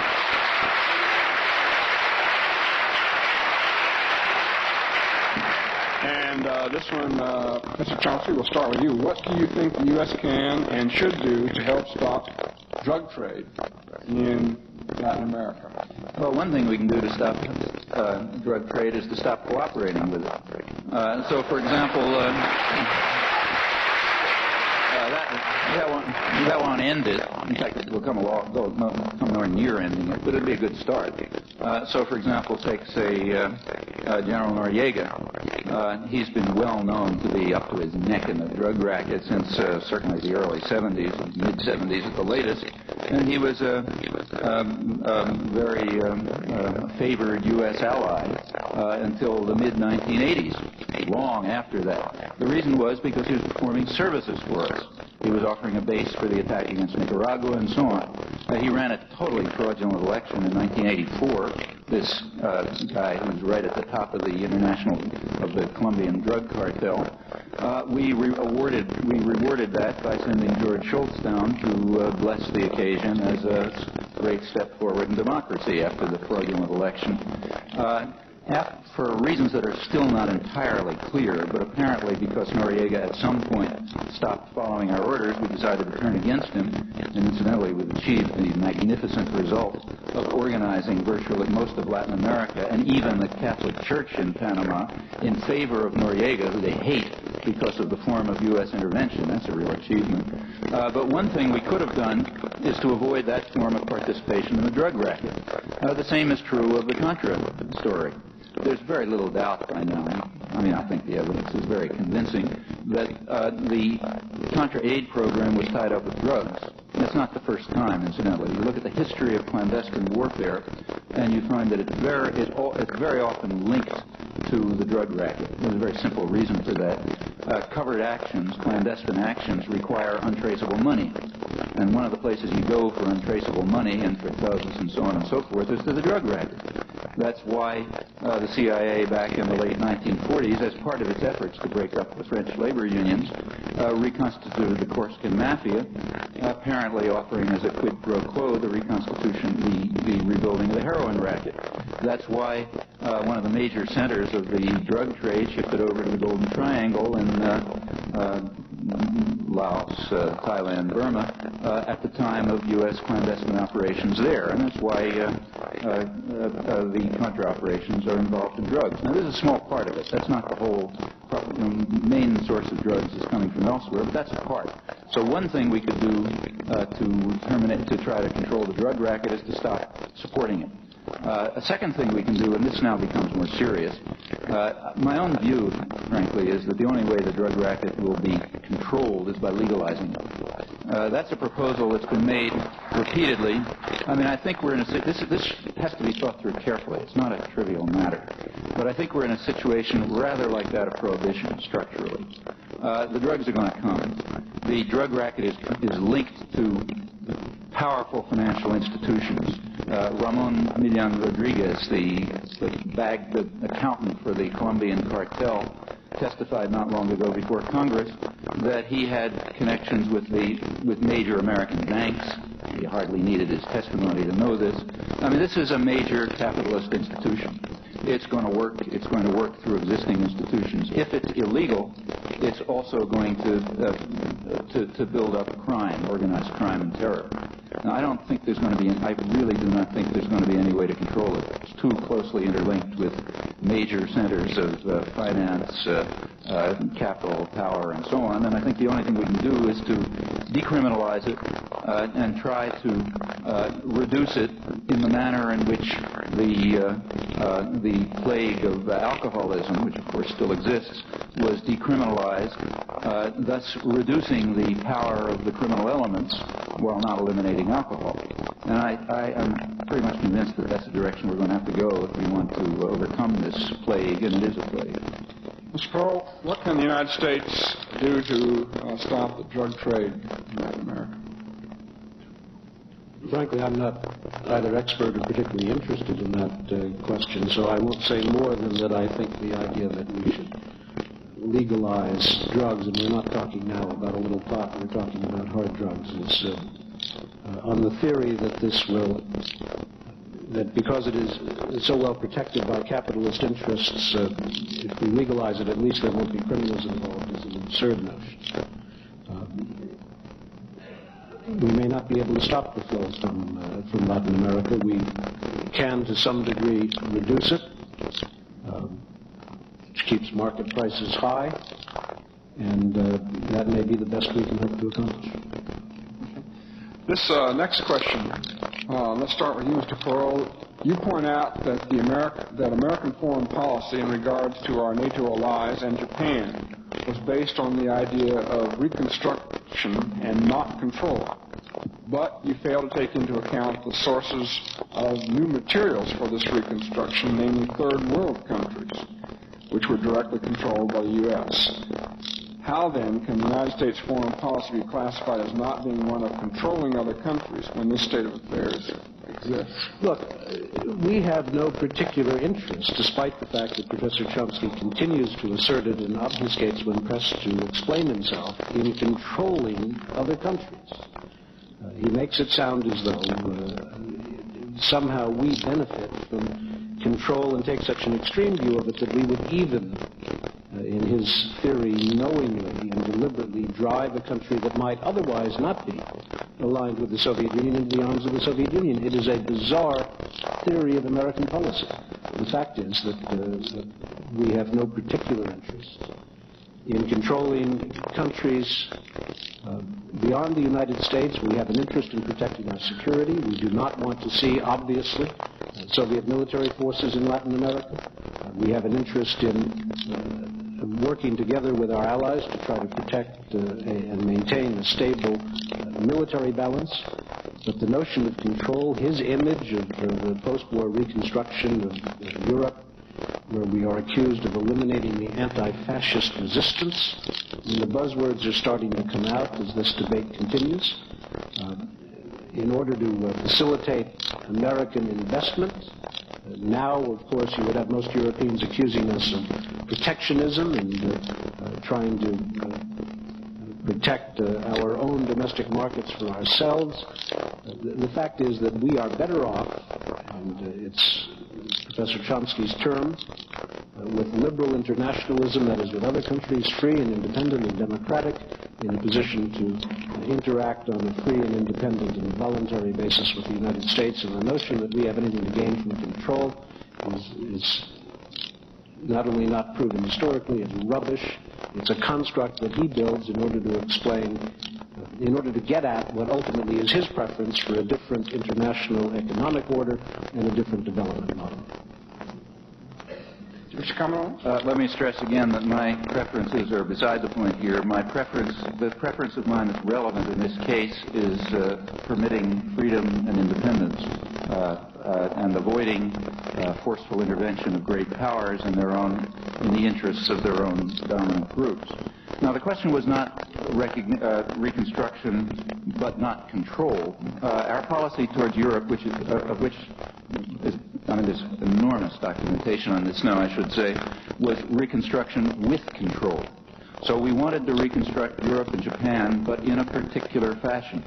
We wanted to reconstruct something like the old order, but now not hostile to us, rather integrated into the grand area. Remember, that's not my term, that's the State Department Council of Foreign Relations term that we were trying to develop. Hence, repeatedly, in country after country, we moved to undermine the anti-fascist resistance, which was largely animated by one or another idea of radical democracy or socialism or whatever. Sometimes this was done with extreme violence, as in, say, Greece and South Korea. Other times it was done by subversion, as, say, in France. Sometimes it was done by actual partition. The United States, one of the reasons why the United States was rather favorable to partition of Germany, and indeed may have initiated it, was that it was understood that a unified Germany would have a powerful labor movement. That's discussed carefully, I should say, in internal documents of the period, which have now been declassified. We wanted to reconstruct a particular form of social order in the industrial capitalist countries, one in which liberal internationalism would prevail, guaranteeing our dominance given the balance of power at the time. Mr. Perle points out that now we're moving towards a degree of protectionism. That's true, because the relative power no longer guarantees our dominance. And here again I suggest that we look at all of this in a broader historical perspective. It's been absolutely traditional for a couple hundred years since modern industrial capitalism developed. It's been traditional for those who believe they're going to win in the competition to be in favor of free trade. Now, there's even a standard name for this in the scholarly literature. It's called the imperialism of free trade, referring in particular to the British Empire. The British Empire, during the period when Britain was being established as as the world's major industrial power, the rape of India and so on, they were not at all in favor of free trade. By the early part of the 19th century, when England became the workplace of the world, the dominant industrial power, it became in favor of free trade on the assumption that its domestic investors and so on would win out in any competition. By about the 1920s, when England was no longer able to compete with Japan, it turned against free trade. In fact, closed off the empire to Japanese penetration. And that's exactly the story that we're reliving. As long as it was assumed that the United States' U.S. interests would effectively win out in any competition, as in fact they did for many decades, we were all in favor of freedom of trade. Now that it's not at all clear that they're going to win out in competition, we naturally turn to some other forms of protectionism, just as we were highly protectionist in the 19th century, when we had to develop our own industrial system by blocking British steel imports. Nothing very surprising about this. Perfectly standard. If we didn't have the documentary record which explains it, we would know it anyhow, just by looking at the historical record. With regard to the Third World, that meant exactly what was stated. It's got to be available for exploitation, for the reconstruction of industrial capitalism in the manner in which we want it reconstructed. That's part of the reason for the continual intervention and violence in the Third World, the attacks on democracy, the attacks on freedom, the slaughters, whether it's Indonesia in 1965 or Central America today, the repeated interventions in places like Guatemala. That's the reason for it. It's the way to maintain a certain kind of world order, a world order in which U.S.-based interests will in fact prosper. That's been the purpose. It's not terribly surprising. Let me pursue that, Professor Chomsky, with this question. Your summary of U.S. foreign policy in the post-war period implies a level of rationality, efficiency, and unswerving purpose at variance with the widespread perceptions of that policy, which frequently seems irrational, ineffective, and oscillating in character. What group do you see as driving force behind this policy, and how has it been so singularly effective in pushing its program? Well, we can identify exactly who was involved. I mean, in fact, the top plan. In fact, in the 1940s and the early 50s, there was quite sophisticated planning, I should say. This was a period of considerable intelligence. If you read the documentary record, you see thoughtful, careful planning of a kind which I've sampled. Now, it's not that they didn't make mistakes. You know, the world's a complicated place, and there were many mistakes, but it was largely successful in the interests that they attempted to achieve, the interests that I've described. As to identifying the people involved, that's easy. You can even find their names, you know. But more interesting than their names is the institutions they represented. Overwhelmingly, they're drawn from a small number of corporations, investment firms, half a dozen law firms that represent primarily corporate interests, people who had a broad picture of the needs of U.S.-based corporations, which, of course, dominate the state system, not surprisingly. That's the interest they represented. That's the world they organized. Now, you can say you like the world or you can say you hate it, but that's the world they organized with considerable thoughtfulness and, in fact, a lot of success. Now, since that period, it's been mostly a matter of following out the lines of policy that were already established. So, for example, in the case of Southeast Asia, we happen to have a very rich documentary record, reaching, in fact, way beyond the officially declassified materials because of the opening up of the Southeast Asia files after the Pentagon Papers affair. And what you see there, if you look, is simply the application of principles already established to this specific case, with very little innovative thinking, I should say. Today, we don't know what the planning is because we don't have the documents available, but you can make it out. You can make it out by by watching the events unfold. The United States is, since the economic damage caused to the United States by the Vietnam War, they didn't know that was going to be so costly. Since that time, the U.S. economy has been in trouble. It's been necessary to expand the role of the state in protecting the relatively competitive sectors of the U.S. economy. We are moving towards a kind of protectionism. The major protectionism in the United States, in fact, is the support for high technology industry. In the United States, we have a system of a state-protected market, state-guaranteed market for high technology production, a system for forcing a public subsidy to high technology production, in particular the costly research and development aspect of high technology production. That's called the Pentagon. It's not just for producing weapons. So take a look at the history of the computer industry. You'll discover that in the 1950s, the core of any modern industrial society. You look in the 1950s when computers were not marketable, really. The support for research and development of computers was 100% the military system. By the 1960s, computers became sellable on the market. So that support by the state, forced subsidy through the state, reduced to approximately 50%. Now we're engaged in the development of what's called fifth-generation computers, big, huge computer development competing with Japan and so on. The state contribution shot up again. It's now approximately 100% for research and development through the Pentagon, NASA, which is just the front for the Pentagon, and the Department of Energy, which is primarily using them for the production of nuclear weapons. That's the system that we use to create a protected market for the parts of the economy that still function. And under the Reagan administration, which in fact is highly protectionist and highly committed to state intervention, this system expanded radically.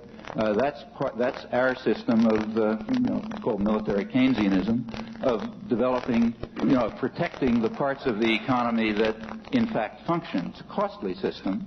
The Reaganite economic management, which was particularly disastrous, had the effects of, as you know, of turning the United States into a tremendous debtor country after having been the world's major creditor, of seriously affecting the trade balance and so on, and those are costs that we'll have to bear, but that's what comes from this kind of protectionism. I mean, particularly in the Reagan administration, we've succeeded in combining some of the worst features of state-run economies, inefficiencies and so on, with some of the worst features of private capitalism. It's a real achievement.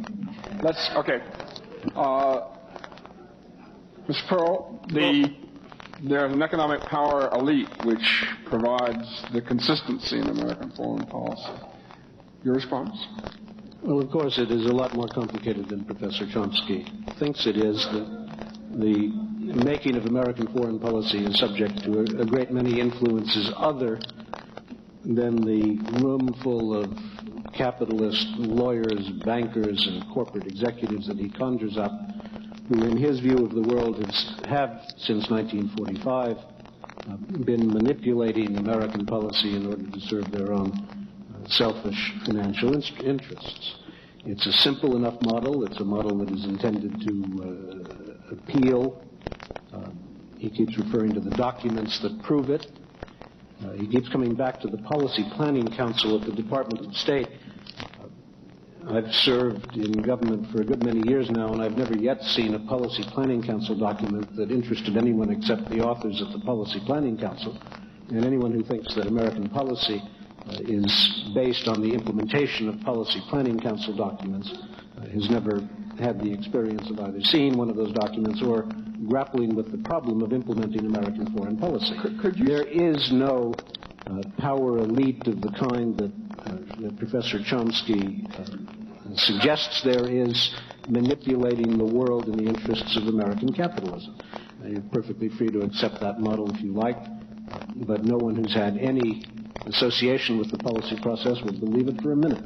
Do you have an alternative notion of the policy process? Well, as the question implied, there is a great deal that goes into the making of policy that includes things like imperfect knowledge and not necessarily understanding the social and political forces with which we're dealing. There are mistakes, to be sure. There's a lot of idealism in the process. People who believe that the United States ought to make sacrifices of various kinds in order to assist in the expansion of democracy around the world, and we've gotten ourselves into some trouble from time to time in an effort to accomplish that. But if you listen to Mr. Chomsky, you think that we are motivated entirely by a kind of rapacious elite looking after their own interests, and it's complete nonsense, of course. A question, we'll start with you, Mr. Perle, about terrorism. And what is terrorism? Does 170-plus dead Palestinians killed by settlers and Zionist troops qualify as terrorism? How about 700-plus dead South African youth in 1976 in South Africa? Is this terrorism? Does 40,000 dead Nicaraguans qualify as terrorism? If not, please explain.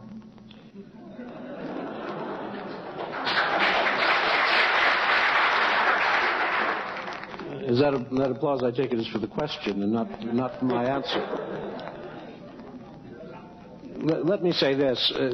Whatever terrorism is, I would not define it in such a manner as to confuse acts by the PLO against non-combatants, frequently children, with action taken by George Washington in the American War of Independence.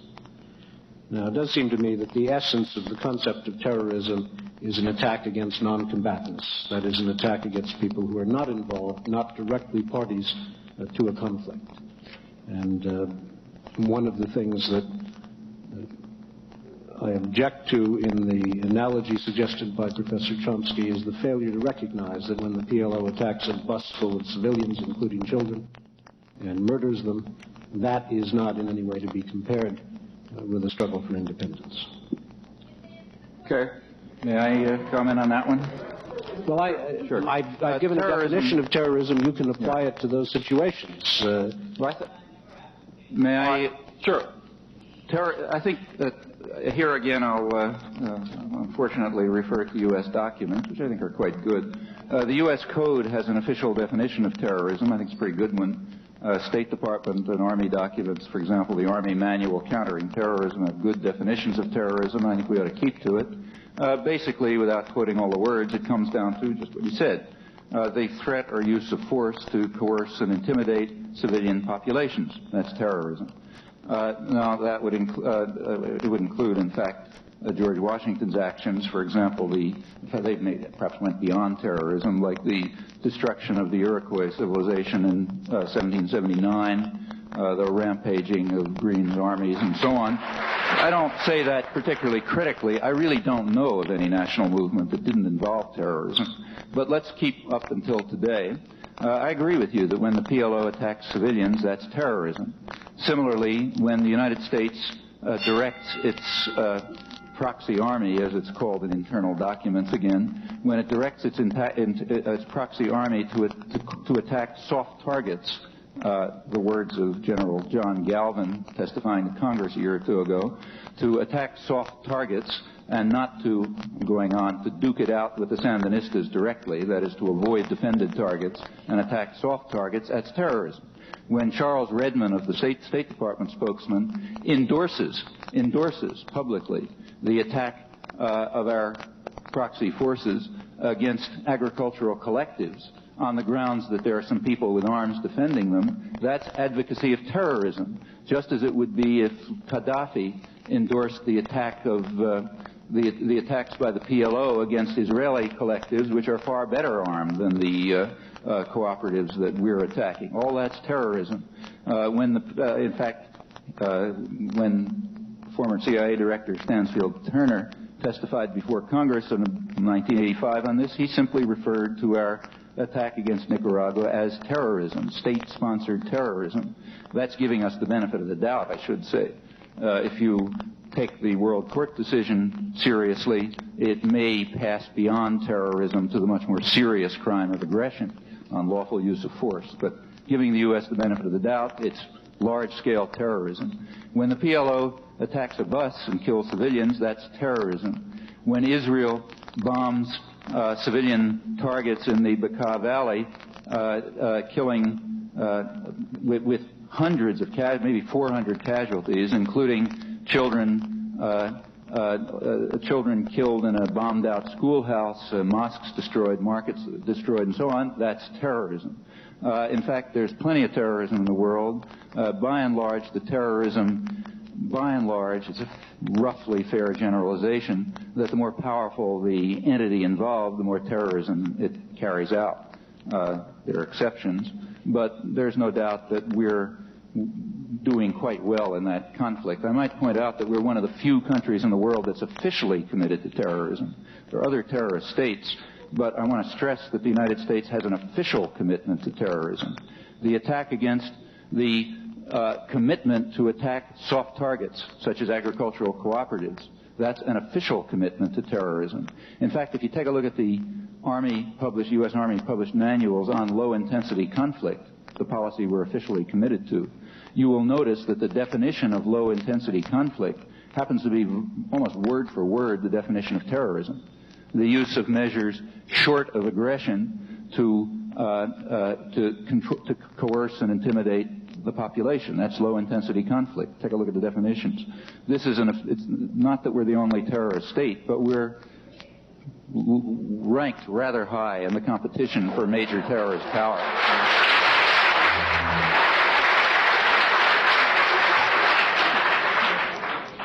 Mr. Perle? I don't have anything to add to that. Have a question. Let's start with you, Professor Chomsky. The Nicaraguan government official who recently defected has stated that regardless of peace efforts, the Nicaraguan government will pursue a policy of military expansion with the Soviet Union. Why or why shouldn't, with the Soviet Union, why or why shouldn't we believe their claims that this is to be a defensive force?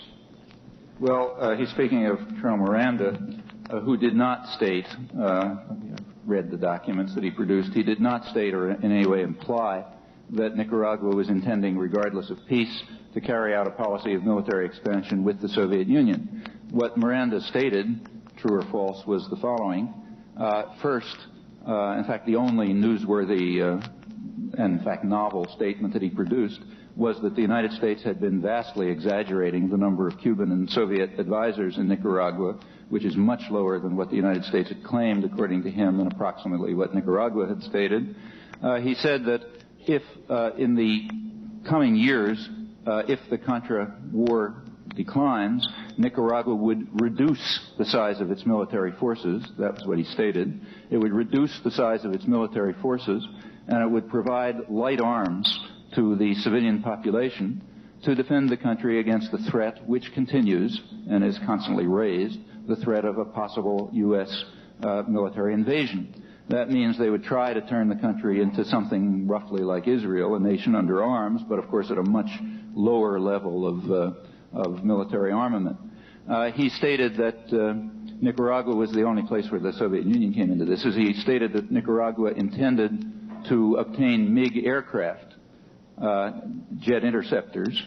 However, he did not state, and you can easily discover if you want, that Nicaragua would be delighted to obtain French Mirage interceptors. They've repeatedly said that. They don't care whether the interceptors they get come from France or the Soviet Union. They'd, in fact, prefer to get them from France because that would terminate the propaganda about their being a client of the Soviet Union. So the fact is they want jet interceptors. Since we've blocked our allies from sending them to them, they're going to turn to the Soviet Union. Why do they need jet interceptors? Well, because at that time, for all we know today, but certainly at that time, the CIA was flying planes into Nicaragua at the level of 2 to 3 a day to provide supplies for the terrorist forces that we had established in the country. That's an enormous supply effort.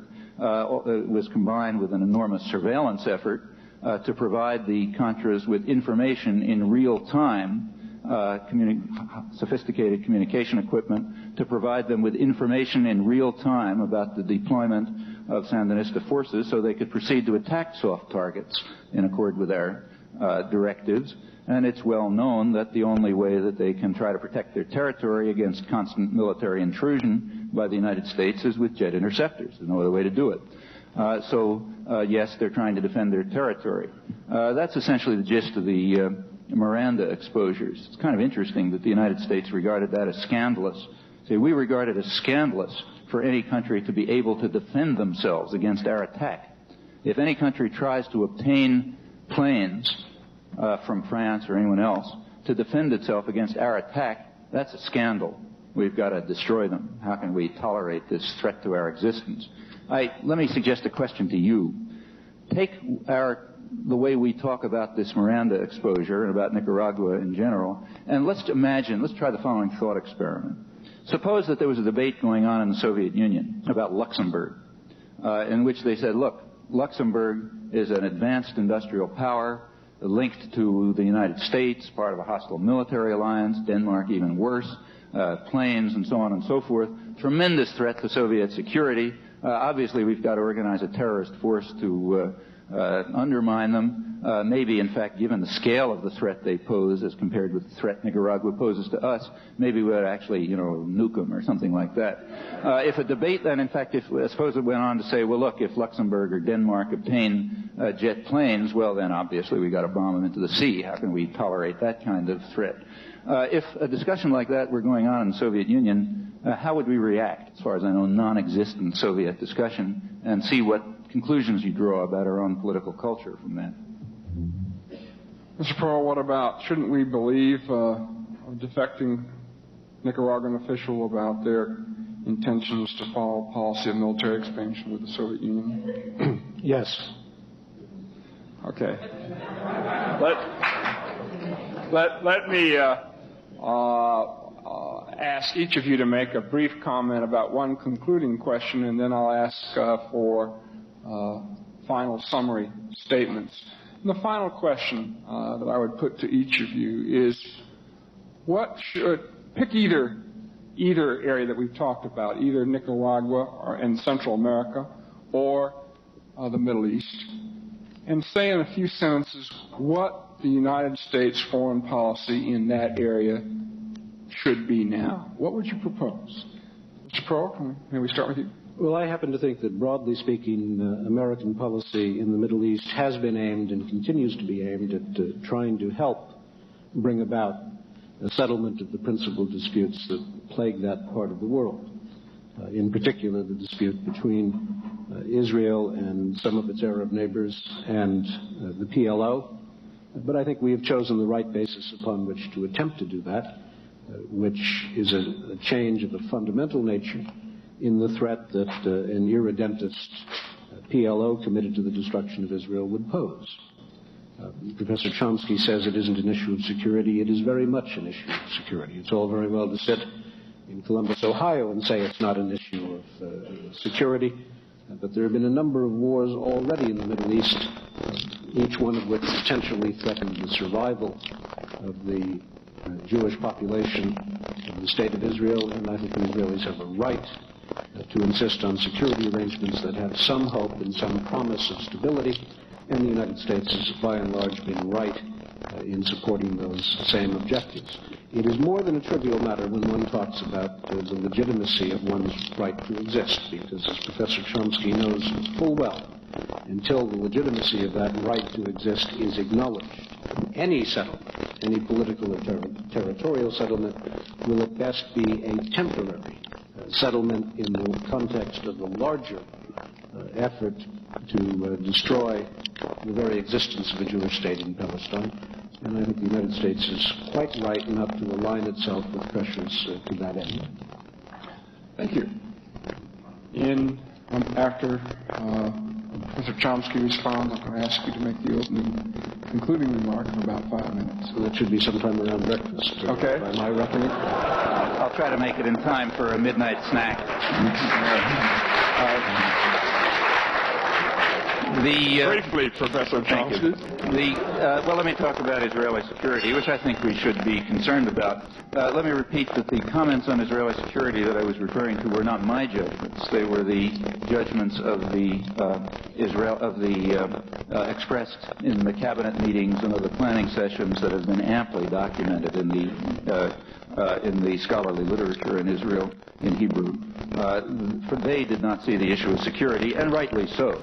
Because as former head of military intelligence General Harkabi and others will explain to you and do explain to you, the problem of a Palestinian state is not one of security.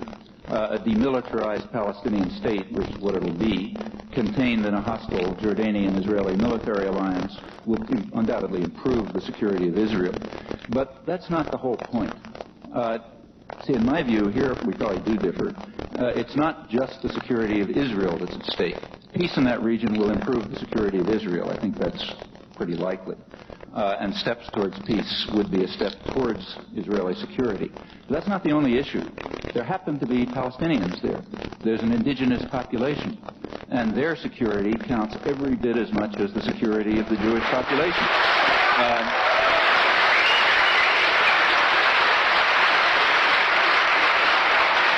So, you know, all of this talk about you're sitting here and not talking about them, if I were to resort to the same rhetorical technique, I would say, I do not do this is conditional, I would say, well, it's very nice to sit here and talk about the security of the Palestinians in refugee camps.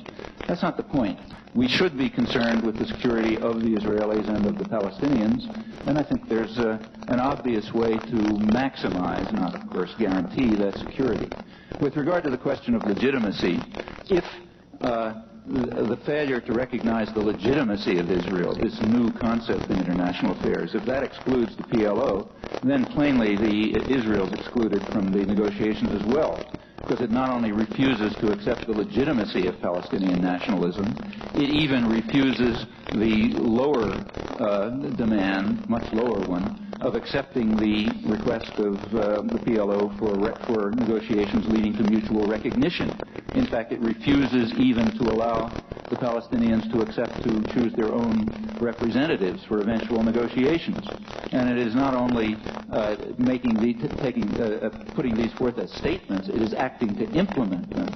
Finally, last comment, even if we were to accept this innovation in international affairs and demand that the Palestinians not only recognize Israel, which they've already stated long ago they're willing to do, but recognize the legitimacy of their dispossession from their homes, even if we impose this extra and novel burden on them, can anyone seriously believe that such a statement, such a verbal statement, would improve the security of Israel?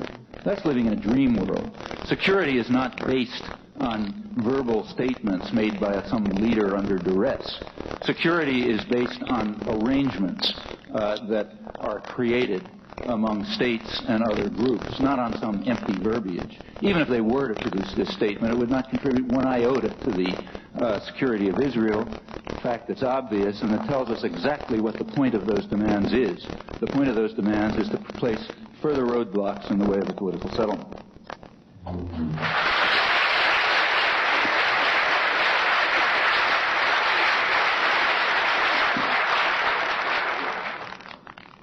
Now for the 5-minute concluding statements. We'll start with Mr. Richard Perle. The podium is yours.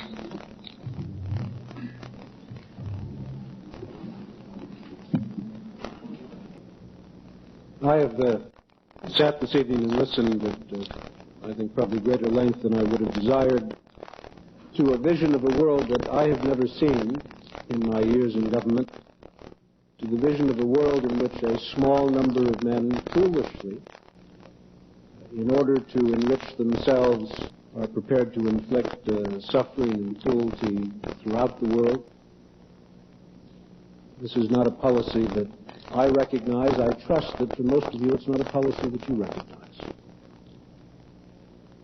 I have heard it said that the National Aeronautics and Space Administration is a front for the Pentagon, that the United States has committed atrocities comparable to Pol Pot, that Europe is a quasi-democratic order, that the reconstruction of the post-war world was done for the convenience and the benefit of a few self-interested men who cared nothing about values, nothing about democratic institutions, nothing about the well-being of anyone beyond themselves.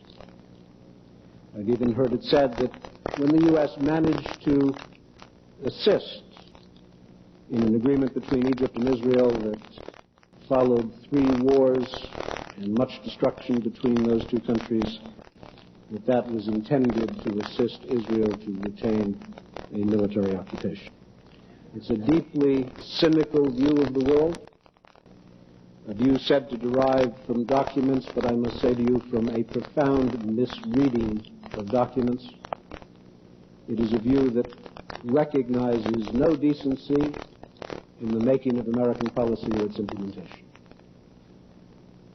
It is hardly in the interests of enlightenment on this occasion to go through refuting point by point the documents I've not seen. That seems to me quite beside the point.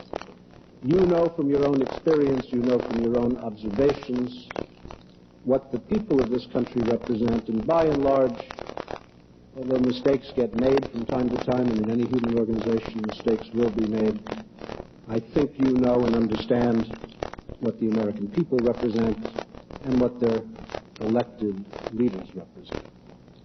They do not represent what Professor Chomsky says they represent. And if you believe that that is what this country is all about, if you believe that we are organized principally to serve the selfish interests of a few, and that the historical experience of this country since the war has been dedicated and devoted to that, then I think you will have a lot of difficulty explaining the enormous prosperity, the benefits of democracy that this country has managed to bring to much of the world. And I ask you, as you depart this evening, to consider whether the world you've heard described tonight by Professor Chomsky bears any relationship to the world in which you live and make observations of your own. Thank you.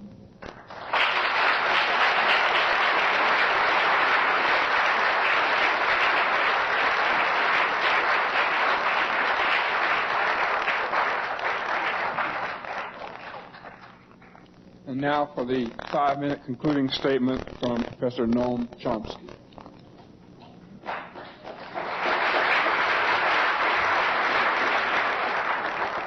Well, I finally found something that Mr. Perle said that I agreed with. Our discussion so far has been relatively, at least, cool and abstract and antiseptic. We have not looked into the eyes of the victims, as is often the case, the terrorized peasants, the slum dwellers of El Salvador. They've been remote from our consciousness. The maimed victims of the forces we send out to attack soft targets in Nicaragua, the children with broken limbs in a Gaza hospital, a peasant woman trying to cook in the rain, in the ruins of her home demolished in collective punishment, in what Israel, with our aid, is turning into a vast concentration camp. Having just returned from the West Bank, and shortly before from Central America, these images do happen to be vivid in my mind. I haven't talked about them. I'd like to use these last few moments just to outline the radical shift in policy that I think American citizens should induce our government to undertake, and we have ways to do it.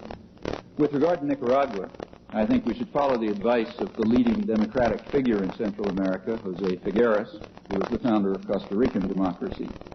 He returned recently from a trip to Nicaragua, which he described as an invaded country, and he called upon the United States to allow the Sandinistas to finish what they started in peace. They deserve it. For the first time, he said, Nicaragua has a government that cares for its people, one that was elected as freely as anyone else in Central America except for Costa Rica. He found a surprising amount of support for the government, he said, despite the destruction of the economy caused by U.S. terror and economic warfare. As is understood throughout the world, this is the reason why the United States government has been unable to convert its proxy army into a guerrilla force, despite the unprecedented support lavished upon them, vastly beyond anything available to authentic popular or guerrilla movements. We should put aside our reliance on violence and our defiance of international law. We should terminate our dedicated efforts to block peaceful settlement in Central America. We should offer large-scale reparations for recovery from the destruction for which we are responsible. With regard to El Salvador, we should listen to the Archbishop, who calls upon the government we established to accept the offer for negotiations on the part of the indigenous guerrilla forces and to halt what he calls the escalating terror of the death squads, as he now does. We should heed the church-based human rights organization that denounces the continuing state terror and describes Salvadoran society as, I'm quoting, affected by terror and panic, a result of the persistent violation of basic human rights, a society living under collective intimidation and generalized fear that accepts the frequent appearance of tortured bodies because basic rights, the right to life, has absolutely no overriding value for society. We should attend to the recent polls taken by the Jesuit University of San Salvador, which show that 95% of the population prefer economic and humanitarian aid over military aid of any kind, and that 75% oppose both of the political parties that are permitted to function under U.S.-backed state terror called your democracy. The same is true with regard to Guatemala and Honduras, which, like El Salvador, remain under effective military rule behind a thin civilian facade which is erected primarily to extort money from Congress for the benefit of the wealthy and the privileged. In the Middle East, we should reverse our policy of unswerving rejectionism. We should join the very broad international consensus favoring a political settlement with a Palestinian state on the West Bank and Gaza within a regional settlement, with the Palestinians permitted to select their own representatives for negotiations. That means the PLO, which has every bit as much legitimacy as the Zionist organization did in 1947.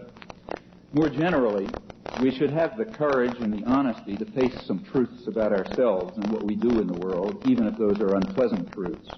We should ask why the United States rejects the World Court decision, calling on it to refrain from the unlawful use of force against Nicaragua, why we veto resolutions at the United Nations Security Council calling on all states to observe international law, and why we repeatedly stand alone, or almost alone, in the General Assembly on issues of peace, disarmament, and observance of law. We should ask why we have consistently sought to remove conflicts from the arena of politics and diplomacy to the arena of violence, where we can hope to prevail. We should ponder the meaning of the fact that, as studies have repeatedly shown, U.S. foreign aid correlates closely with torture and egregious human rights violations, and not with need, that it has been used for a form of development that leaves the majority of the population in greater misery and destitution. We might even consider the advice offered over 20 years ago by Marine Commandant David Shoup, who said with regard to Vietnam that the best contribution we can make to its people is to get our bloody dollar-crooked hands out of their affairs. And if we can achieve this much, we should consider how we might begin to play a constructive role in the lives of miserable and suffering people throughout the world, instead of treating them as instruments to serve our purposes, or more accurately, the purposes of those elite groups that shape U.S. policies in their interests, not yours or mine. We should consider how the fear of the Soviet Union has been exploited to gain support for intervention and terror, just as fear of the United States has been exploited to similar ends by our global adversary. And we should ask what we can do to reverse this system of tacit cooperation and global oppression. We should begin to raise some fundamental questions about ourselves and our institutions and ask how they can change so they can become responsive to our true interests, which are not different from those who suffer at our hands.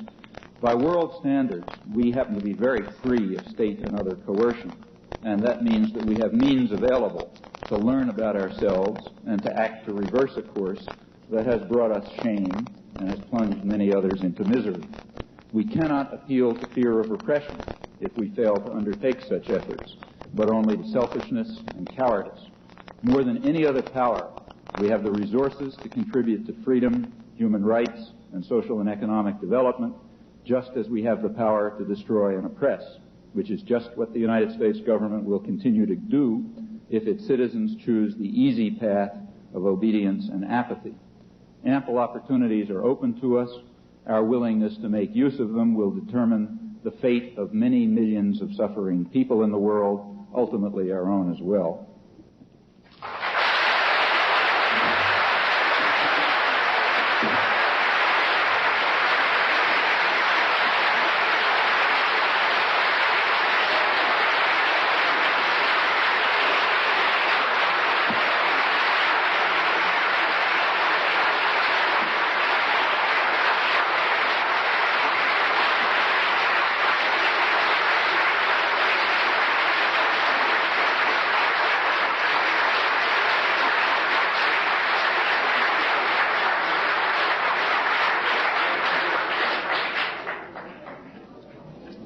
Thank you. I think it's important to ask a question at this point in our evening together as to what the purpose of dialogue is in the academy. And perhaps the important thing to bear in mind is to be clear what it's not. We in the American society are accustomed to sport events where we go and root for our favored side. Watch the boxer lay a glove on his opponent. Certainly that cannot be the purpose of dialogue and debate in the academy. Instead, our commitment is to invite thoughtful people to lay bare for us alternative visions of our world and how we relate to it. And then, with that sharpened relief, to engage in a thought process ourselves as to indeed the kind of role we wish to play.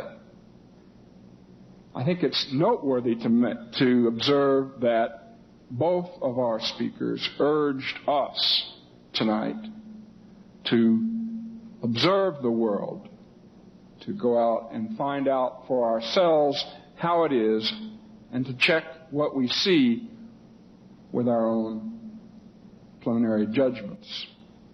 So, in the spirit of contributing to that exercise, I want to thank both of our speakers, Mr. Richard Perle, Professor Noam Chomsky, for being with us tonight, and on behalf of the School of Reese Lecture Committee and our student co-sponsors, good night.